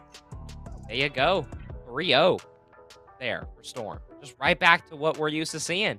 Him just simply taking control. And he'll continue to keep pushing on and winning, but we're not done just yet. Indeed, no. That was just really well done play there to the side of Storm. We mentioned the fact that that just might be their leader, their anchor in terms of getting off these games, and Reidsville certainly proved it. But hey, good work there to Chung and Poo as well. I'm sure he's feeling good cheering for their brethren on the sidelines. So well done to them. They're going to advance, and we're going to advance in just a moment. Another set coming at you in just a second. Don't go anywhere.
Hello everyone, welcome on back to VESL Spring 2024. $25,000 qualifiers at stake here, week 1. I'm D-Lo, joined again here by DJ TJ. DJ, we've seen some interesting sets coming at you, and we're going to see a repeat of Reidsville making their redemptive tour. Yeah, we've had 3 great matches so far, and now we unfortunately are slowly coming to a close, but this one, I'm hoping that it goes the distance. Indeed, and I'm hoping that we get to see some lovely Little Mac play in the future, knowing the boys of Reidsville stepping up here. But seems that not going to be granted to Little Mac quite yet. On the horizon, we got an interesting one here. Battle of the Babies, Lucas versus the Diddy. Yeah, it looks like Reidsville is not going to put in Eric and Little Mac just yet. So they might save him for that second match, and not the worst idea. I mean, you let a newer player, well, someone we haven't seen on stream yet, we see CJ stepping in, and I'm excited to see what he's got with that Lucas. Indeed, Luke is certainly an interesting character. You have a good amount of mobility on your side, but recovery that can be taken advantage of. But I guess a Diddy, interesting combination there. Diddy being one of the more mobile characters, going to be flying at you with fists and hands, or, all 4 of a monkey's legs are hands. So 4 hands coming at you. That's double the amount that Lucas has got. So just based off that alone, DJ, I think Diddy's got this. Yeah, I mean, I would also lean towards Diddy, as if you're going based purely off of what's on paper, that's a matchup that favors DiddyCon.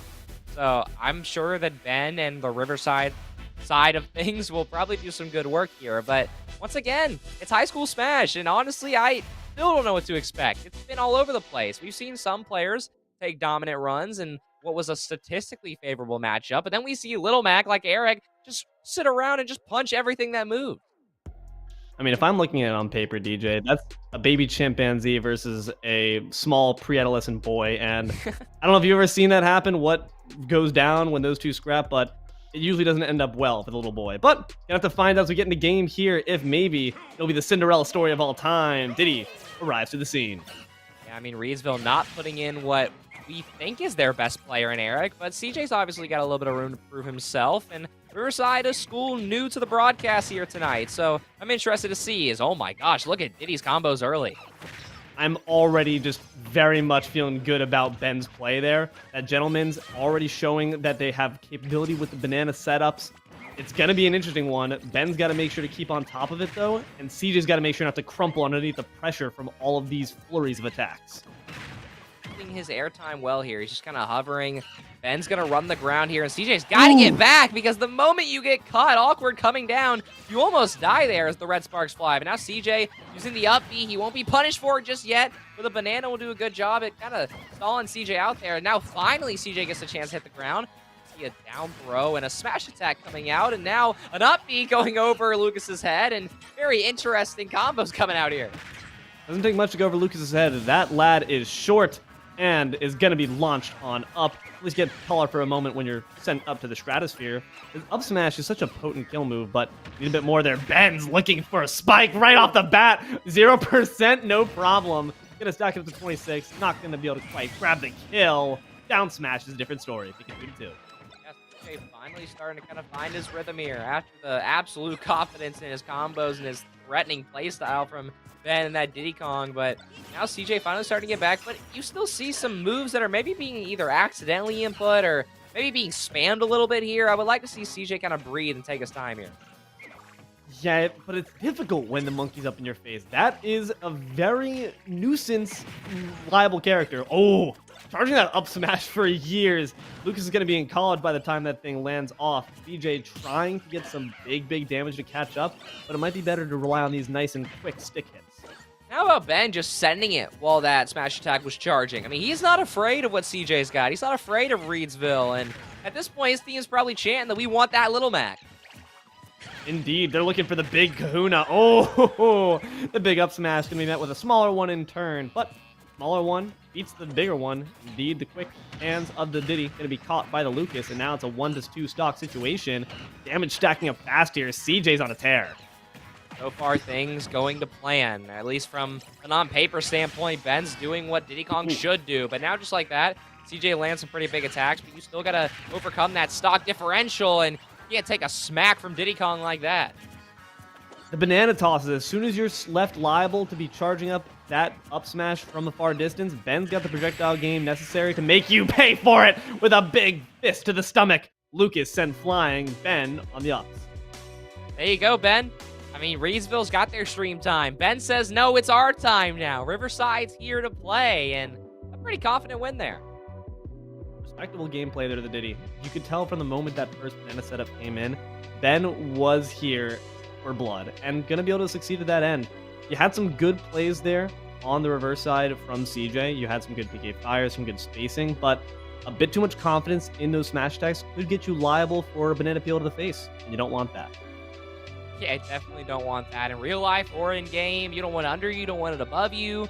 I mean, Diddy Kong's just chucking it full speed at your feet there whenever you're on the platform, and there's only so much you can do. So CJ, a lot to learn, but nothing that's too incredibly difficult, I'd say. Just keep your feet moving, you know? Make sure you're not planted in one spot for too long, and you should be honestly dandy.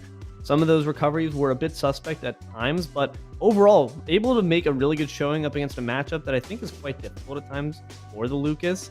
So in that capacity, like we said, both in the terms of looking at it literally, a boy versus a monkey, and looking at it in the figurative sense, the Smash characters, it's a tough uphill battle to climb, but I think CJ's doing an admirable job of it. Yeah, I mean, it's kind of an unfortunate matchup for CJ, is that obviously you're not going to put Lil Mac against Diddy Kong. Not a big fan of that one. And so you're just going to throw CJ in there and see what he can do. And we'll see what he can do here as we hop into game 2 here in this first set. Indeed, indeed. You're going to be having a little bit of change up. I like this pickup. Mario's going to have some quicker reactions. Hopefully those up air combinations might be able to match this aggression. But look at that, 63% stacked up in less than 3 seconds. Well, how about that? We'll just go ahead and get this thing off quick, why don't we? I mean, huge there from Ben. I do like the Mario pick as well, but he can't make it work early on. I worry for the future as there goes his first stock. Oh, dear sweet gosh. That was a lot of damage tacked on so quickly. Looking to make an action replay of it. CJ needs a quick option, or else you're going to find yourself back in the blast zone. Then looking for the rollback, potentially for the grab toss, but CJ going to respond with a bunch of F smashes. Keep him away. Get out of here, you little monkey. I do not want to deal with your shenanigans. I mean, it's more like monkey business, I'd say, at that point. Maybe shenanigans isn't as fitting as monkey business is. But Ben, this is strictly business for him, as he's just taking care of it. Because now we'll see CJ just still awkward, trying to get that cape out. But so far, he's just getting thrown into the banana, getting comboed, and uppercut out of stage. There was just no way for him to evade that one. Mario, unfortunately, on the receiving end of that gut punch. Once again, Lucas or Mario, doesn't matter who you are, it's gonna hurt. 61% put on with the quickness. Ben's looking for more. The monkey flip makes it 77. Well, I mean, 50% with Diddy Kong and Ben, and he's not concerned at all here. I mean, he's just got this in the palm of his hands, and just one more backhanded fist for the fun of it. How about that one? That was looking like that's the pure aggression of Eric put into monkey form, and that's gonna seal you in. When you have that mobility, you have that ability to pursue someone to the ends of the earth, the ends of the final destination. Final destination for Mario is gonna be the blast zone. That's what we saw right there. It was a good changeup. I think I do like the idea behind the Mario pickup, but maybe that adjustment was you just weren't ready to play a different rhythmed character, and you certainly weren't ready for the rhythm that Diddy was playing to, because that drum got beat on, and so did Mario. Yeah, I mean, just dancing his way to a 2-0 win in this first set. But reminder that this is a best of three sets. So now you find Reidsville, you go down a set, but now you wonder who's up next between Dazai and Eric. It's going to be interesting to see who decide to put their best foot forward on, because Eric was the opener in terms of that last set we saw from Reidsville, but this time maybe deciding for a bit of a change-up. I'm not sure who we're going to be having come on board here from Riverside, but depending on what they might know of each other, like you mentioned, because these are all schools within North Carolina, there's potential within local scenes for people to have brushed shoulders, people to have made enemies, made friends, long-lasting friendships that last the span of their time, but they might also know each other inside and out as far as their gameplay goes. I have to wonder how that might shake out here when it comes to picks on stage. Yeah, I mean, this is just the Triangle region. There are so many other conferences / regions, so it's very possible these schools could be just a few miles down the road. I mean, who knows? But we'll see who gets the download. I mean, so far, Reidsville taking care of business in some of the other games that we've seen them in, but now your backs are against the wall. Can be confirmed here that it's actually going to be Dazai stepping up against Joskin from Riverside, hoping to see a bit of a redemption tour from Dazai after taking that stinging defeat in the earlier set. But going to find out here as we get into the game. Oh. Roy versus Roy action here. We're seeing some ditto. All right, we're staring in a mirror tonight. Double Roy, and I'm not a fan of these matchups personally. I don't like looking in the mirror and fighting fist to fist till death about it, but we'll see these players kind of thrive under that pressure. If I looked in a mirror and it looked like that, I would be a bit upset as well. Would certainly be a bit of an interesting look to have to pull off there. But keeping it even in both the characters as well as the damage, Dazai trying to send Joskin flying with that classic patented dancing blade. I will say, as a fellow redhead, I like what I'm seeing here. I'm looking in the mirror.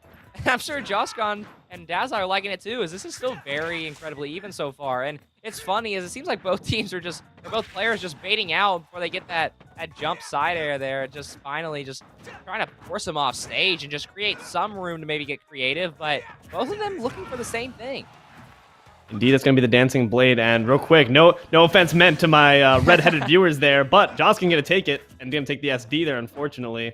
But really, it's just a cape. Really not a big cape guy, personally, but Dazai is feeling really good about this current lead he's posting. A lot of spot dodges put on the edge there. Going to be put on the edge of the stage now, too. Dazai in a bit of a compromising position. Hopefully going to be able to make a bit more of this stock before he's got to give it up. Yeah, I'm not seeing a lot of edge guarding here. I mean, it's almost like the players are scared of what the other might know better about the character. Like, you're worried about what Joscon can do off stage, and so Dazai's just not going to push it. And honestly, he doesn't need to. He's got the lead, and he is at 100, but, I mean, he's got some great extra credit starting to build. Indeed, already 56%, but Roy being not necessarily the heaviest of heavyweights, but surprisingly and deceptively heavy for that size and speed. Dancing Blade going to use the down variety to make sure he sends him at a compromising angle, but that F smash going to send him at an even further one. You're getting a bit too big for your britches there, my friend, Dazai. Calm down. Extra credit doesn't go for everything. I mean, you love to see the confidence, but it is high school Smash. It's very inconsistent. If you're a little too aggressive, it's mostly going to bite you. But Joscon, his stream debut here in week 1, he's playing well under the pressure so far, but you got to get something back here as now you feel that extra credit. You feel that pressure starting to build. It's perfect timing. Goodbye. First time we've seen that neutral B be able to two-frame someone. Fantastic work there to Dazai to get that one quickly off Joskin with really no cost to himself. 26%. We sneezed that one off. We laughed that one off. Bit of whiffing here of the grabs there, but I appreciate the idea. Dazai now put under the pressure of the lead, but has a platform available to get himself back to safety. Joscon's finally starting to get some momentum building. Now he's got 91. It's a great jump read there. Now looking to get a little more, but that platform going to save Dazai a little bit. Now Dazai's looking to kind of flip the script here, but so far just searching for anything to land. And look at the defensive masterclass by both players. They're really playing evasively. It's like you said, they're a bit hesitant as far as the poke and pick of each of these players. Ooh, an unfortunate air dodge SD going to come out from Joscon there. Hate to see it end that way, but end that way it must sometimes. Well, that one looked good there towards the end. I mean, I thought we were going to get that final stock matchup, but in classic theme of the stream tonight, player just goes off stage. Player goes off stage and player dies. That is unfortunately been the thematic consistency that we have seen out from here. And it might influence some of these players to see that game tape and say, I'm not taking my feet off this platform. I'm going to stay here where it's nice and safe and cozy and warm. But at the same time, a Roy can do some work off that. You have those aerials that can come out so quickly, and Roy doesn't have the best recovery. So if you're in that mirror match position, not the worst idea to venture forth. Be bold, be brave, go for the fair. Well, I mean, for Joscon, his school is up, so he can still be a little aggressive, but you're down 1 in this set, and for Dazai, he's just taking care of business the way that now we finally kind of get to see him unlocked and finally get to see him work. And he does a good job at keeping Reidsville in this. He might have faced off against him, but Dazai proving he's no joker. Going to be trying to play this one seriously, make sure that his team can get back on into this and make it a grander set for us, which we certainly would appreciate here from the commentator's booth. It's going to be interesting to find out. When it's a ditto matchup, it's always interesting because it allows you that luxury. If you see your opponent putting off some fancy moves, you're like, hey, I'm going to take that. I like that move. That's pretty cool. I'm going to try that myself. Well, you would hate for it to have to go to a VOD review for you to learn it. You want to learn it right now, and we're not going to waste any more of your time. Let's hop right here into Game 2 in the second set. Now we're seeing a bit more consistent platform games here with the Battlefield. It does allow you that up air pressure that we're seeing already built up, but once again, these players are a bit more hesitant, a bit more cautious with their approaches. You're seeing it right there with the defensive options that we mentioned before. So far, so good for Dazai. Get the lead once again, and I mean, the pressure just doesn't seem to affect him, and the mirror match doesn't really seem to affect him either. Normally, you spin these games getting the download, but what do you do when you already know the character inside and out? Really good point there in the fact that you kind of have to just go off of how this player is utilizing it. And right now we're seeing it a lot of runaway, a lot of dash dancing, and from Dazai, a lot of that dancing blade, trying to get a bit of a repeat of the magic we captured in that game 1 with that neutral B approach, but just decides to go with the bread and butter, and that bread and butter is going to come with big butter knife in the form of that flaming sword. Neutral B secures that first stock. Butter knife's going to come slamming down right there. What a great read there from Dazai, and massive stock taken early. It's going to be a great way to just... It's also punctual. That is an ability that hurts to be hit by, and that must be noted. Ooh, good attempt there at the jab reset, but it does knock him out. Dancing blade once again. Dazai so good at putting pressure on to any shield or just poking out the body. If you can get him off stage, you're in a good position. And like I said, Joskin says, I like that move. I'm going to try that one out. Joskin just simply baits him in there. You see the reflect come out, and Dazai's just left helpless. Doesn't catch the side of the stage, but will catch the full edge of that sword coming out from Joskin. Nice work to his name there. Another dancing blade. Seems that we're out here to boogie. But Dazai, all business at this point, trying to use that aerial oppression. And now with the down tilt, you really can't predict what the next hit's going to come from. That neutral B once again going to seal out a second stock. There you go. The other Roy goes flying off. For Dazai, that might be the only time that when Roy loses stock, he's happy. And he'll go up one here, and he's got a lot of potential here to end this one to stock up, but he's got to find something early. Josgon doing such a good job at reading him. He might even this up here, but now he's got to keep Dazai off. He'll read that one well, but won't get it. And now Dazai flips the pressure. Now Josgon's off stage, and that read won't fall through. Players just simply throwing side airs at each other, and now Dazai slowly bringing it back. Neither of these players are really wanting to push the offensive on the edge. Maybe just playing a bit hesitantly, knowing the strengths and capabilities of this character to really turn things around in just a moment's notice. But Josgon going to be putting the edge. A nice fair string might just be sending him away. An added back air for Panache. That wasn't even necessary, Dazai, but we'll thank you for it anyway. Excellent work to read. He'll hang from the ledge just to watch him fall. And look at that. Big switch up here. Reidsville gets a lot of momentum, and that's much needed because now you've seen CJ, you've seen Dazai. It sounds like Eric's up next. Would love to see it. I'm a big fan of the Mac, but it's going to be interesting to find out who they will decide to put up there. You have the option to return to one of those two other players if you decide maybe Dazai has the hot hand right now. We toss it back to him for that momentum swing, or we give it to the man with the hottest hands of all, the little Mac. Could be interesting to see. You know I'm rooting for the Mac for sure. I'm surprised he didn't come in there in game 2 in a must-win game. But now you find the ultimate must-win game. And for Riverside, do you go back to Ben? Do you go back to Josgon? Or do you bring someone in new or bring in someone new as well? Seems we're getting word from out front that it's going to be a new arrival to the team. Sumo joins the squad. Perfect person to stop you in your place. I wonder what character, though. I mean, with a name like Sumo, I would hope maybe we see a K. Rool or a Ganon or someone heavy, but we have absolutely no idea. But regardless, it's a must-win. So whatever you play, and if you see Eric's name, you know Lil Mac's coming. And so I believe we're actually getting word that we're going to be Lil Mac versus Piranha Plant. Plant Gang all the way. This is actually going to really hurt my heart to see either of these characters go down because I'm such a huge fan of them both. Both characters that I love in my repertoire. Also just so interesting to watch play. Such a unique one. But actually, seems that my heart's being broken right now because we're going to continue in the form of the Roy legacy. Eric's not going to make the Little Mac happen. Wow. So, I mean, I guess I can't blame him. I don't think that matchup is exactly the best, but I mean, looking at this one, I don't blame him because this is a pretty favorable matchup for Roy. You do have the ability to really get in Piranha Plant's face, and Piranha Plant doesn't want that. You want to be spitting patooies, you want to be charging up poison clouds, you want a bit more setup, but in this case, not going to be afforded that time if Roy can rush you down. Also, Piranha Plant's really good at gimping you, has a great recovery. Roy a bit less susceptible to that, but nonetheless can still see that happen. I'm looking for Eric to really make sure that these recoveries are safe and clean to ensure we're not dropping stocks early. Yeah, I mean, this is the final match of the night. Regardless of who wins it, it comes down to the wire. And we've been through 3. We've seen great ones, but we finally get Game 3 here in Match 4.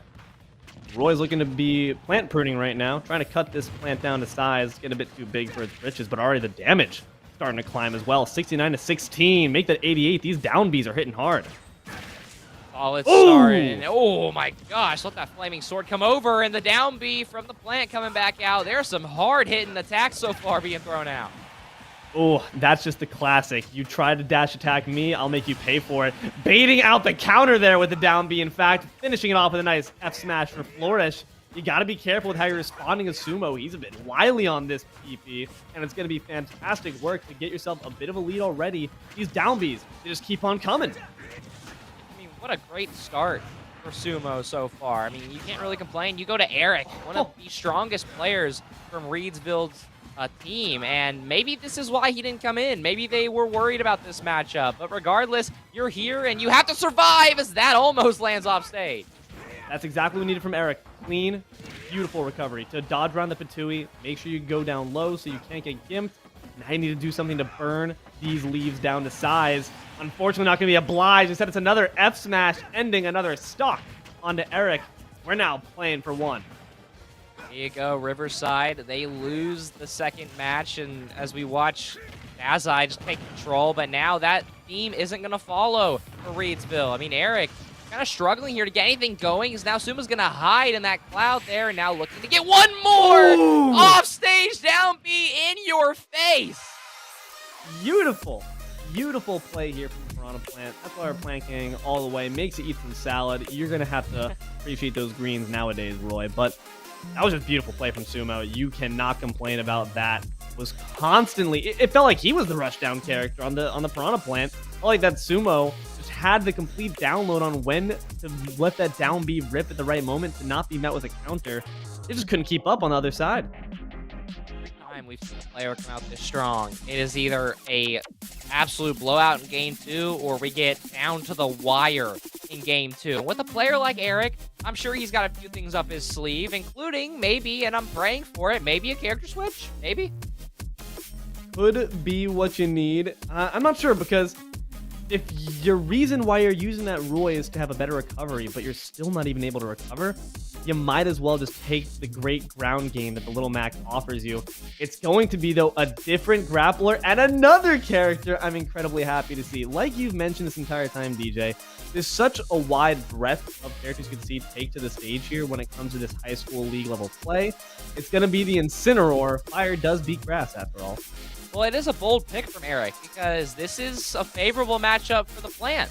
So Eric chooses a character that is a less favorable matchup for him, but maybe he's more comfortable with it. I don't know. We haven't seen him with this Incineroar, and I'm very intrigued to see how this second game goes. It's got to be for those revenges that he's going to be putting on, and revenge is indeed what we're looking at here as we get in to the next game. Those down Bs can be countered for big rig damage, but you got to evade that poison cloud. Already beginning it nice and quick with 44%. Nice job there to Sumo. Well, here we go. Sumo could end the entire night off with a win in this match right here. But Eric, he doesn't want to go out just yet. Reidsville still fighting with everything they have, as that is almost a crunch from Incineroar. That Alolan Whip would have been so crucial, but the dash attack does still get the revenge boost damage. That's still going to come down into big rig numbers.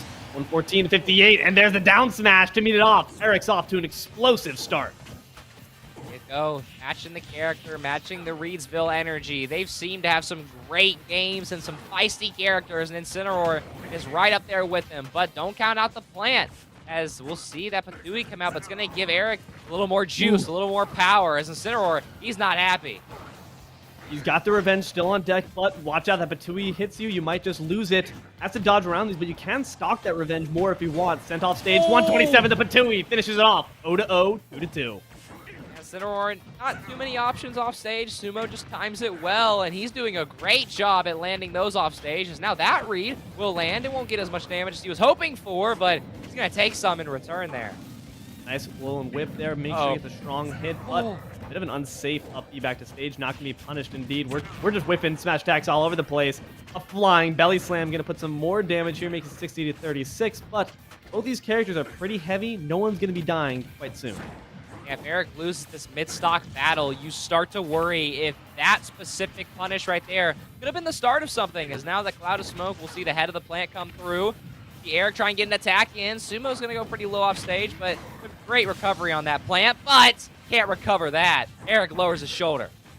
Greater Alolan Whip. That package is so potent, even without the revenge, you don't even need it.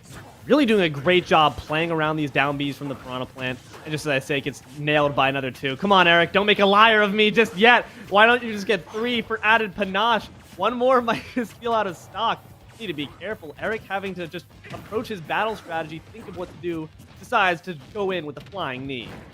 That's a lot of switch-ups for Eric. You go to a new character, a new game plan, and you're just trying to close this one out. But now, It's way closer than what you want it to be. 27% chance, or 27% difference here at this last stock.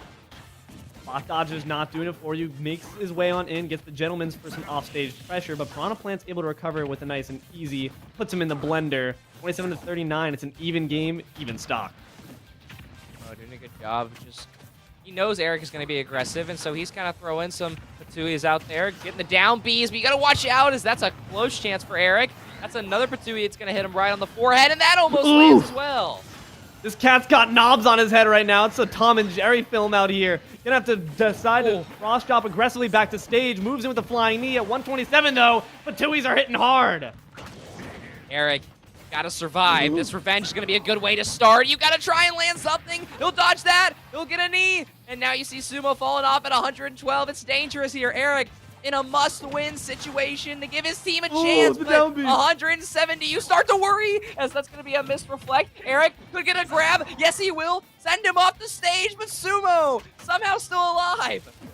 I don't know how he's alive yet. 142 to 163 at this tournament stock there for the beginning of these provisionals. We need to make sure we're getting a big one off. Can't let it end off with a whimper. We need to go out with a bang. Eric trying to move in. Big hits here from Sumo. The down B, the dash attack to match the flying knee before it can even come out. What's your approach to get back in? The cross chop, nearly off the mark. Ooh. Down B to follow. We're just dodging. We're juking. We're trying with all we have. Flying knee. Eric takes it off. 190%, and Eric will force a game 3. How about this one to end the night off? Dear God, that was scary. The switch up did work in his favor, but it was a hair's breadth away. Genuinely a cat's whisker. And you have to make sure that you are dodging around those down Bs properly. So many times you were falling victim to them. You're getting a few revenges off, but it's peanuts in comparison to the damage that Sumo was racking up. And if they can keep up that momentum, it's going to be trouble. We have the same characters coming up here. Both players saying, I know what I need to do now for victory. All right, so we'll see Sumo stick with the plan. Obviously an insanely close match, and this one I would hope would be just as close. The entire night comes to a close here in match 4, game 3. Fittingly, it's on Final Destination here, DJ. Makes perfect sense. It is the final countdown for now. Already trying to count up these percentage stocks. Nice forward smash at 63! You're crazy! Who better to carry Reidsville over the finish line than Eric? He's played so good today. He's been aggressive with the Little Mac, aggressive with the Incineroar, gets a grab in the middle of the air, and look at him cook here.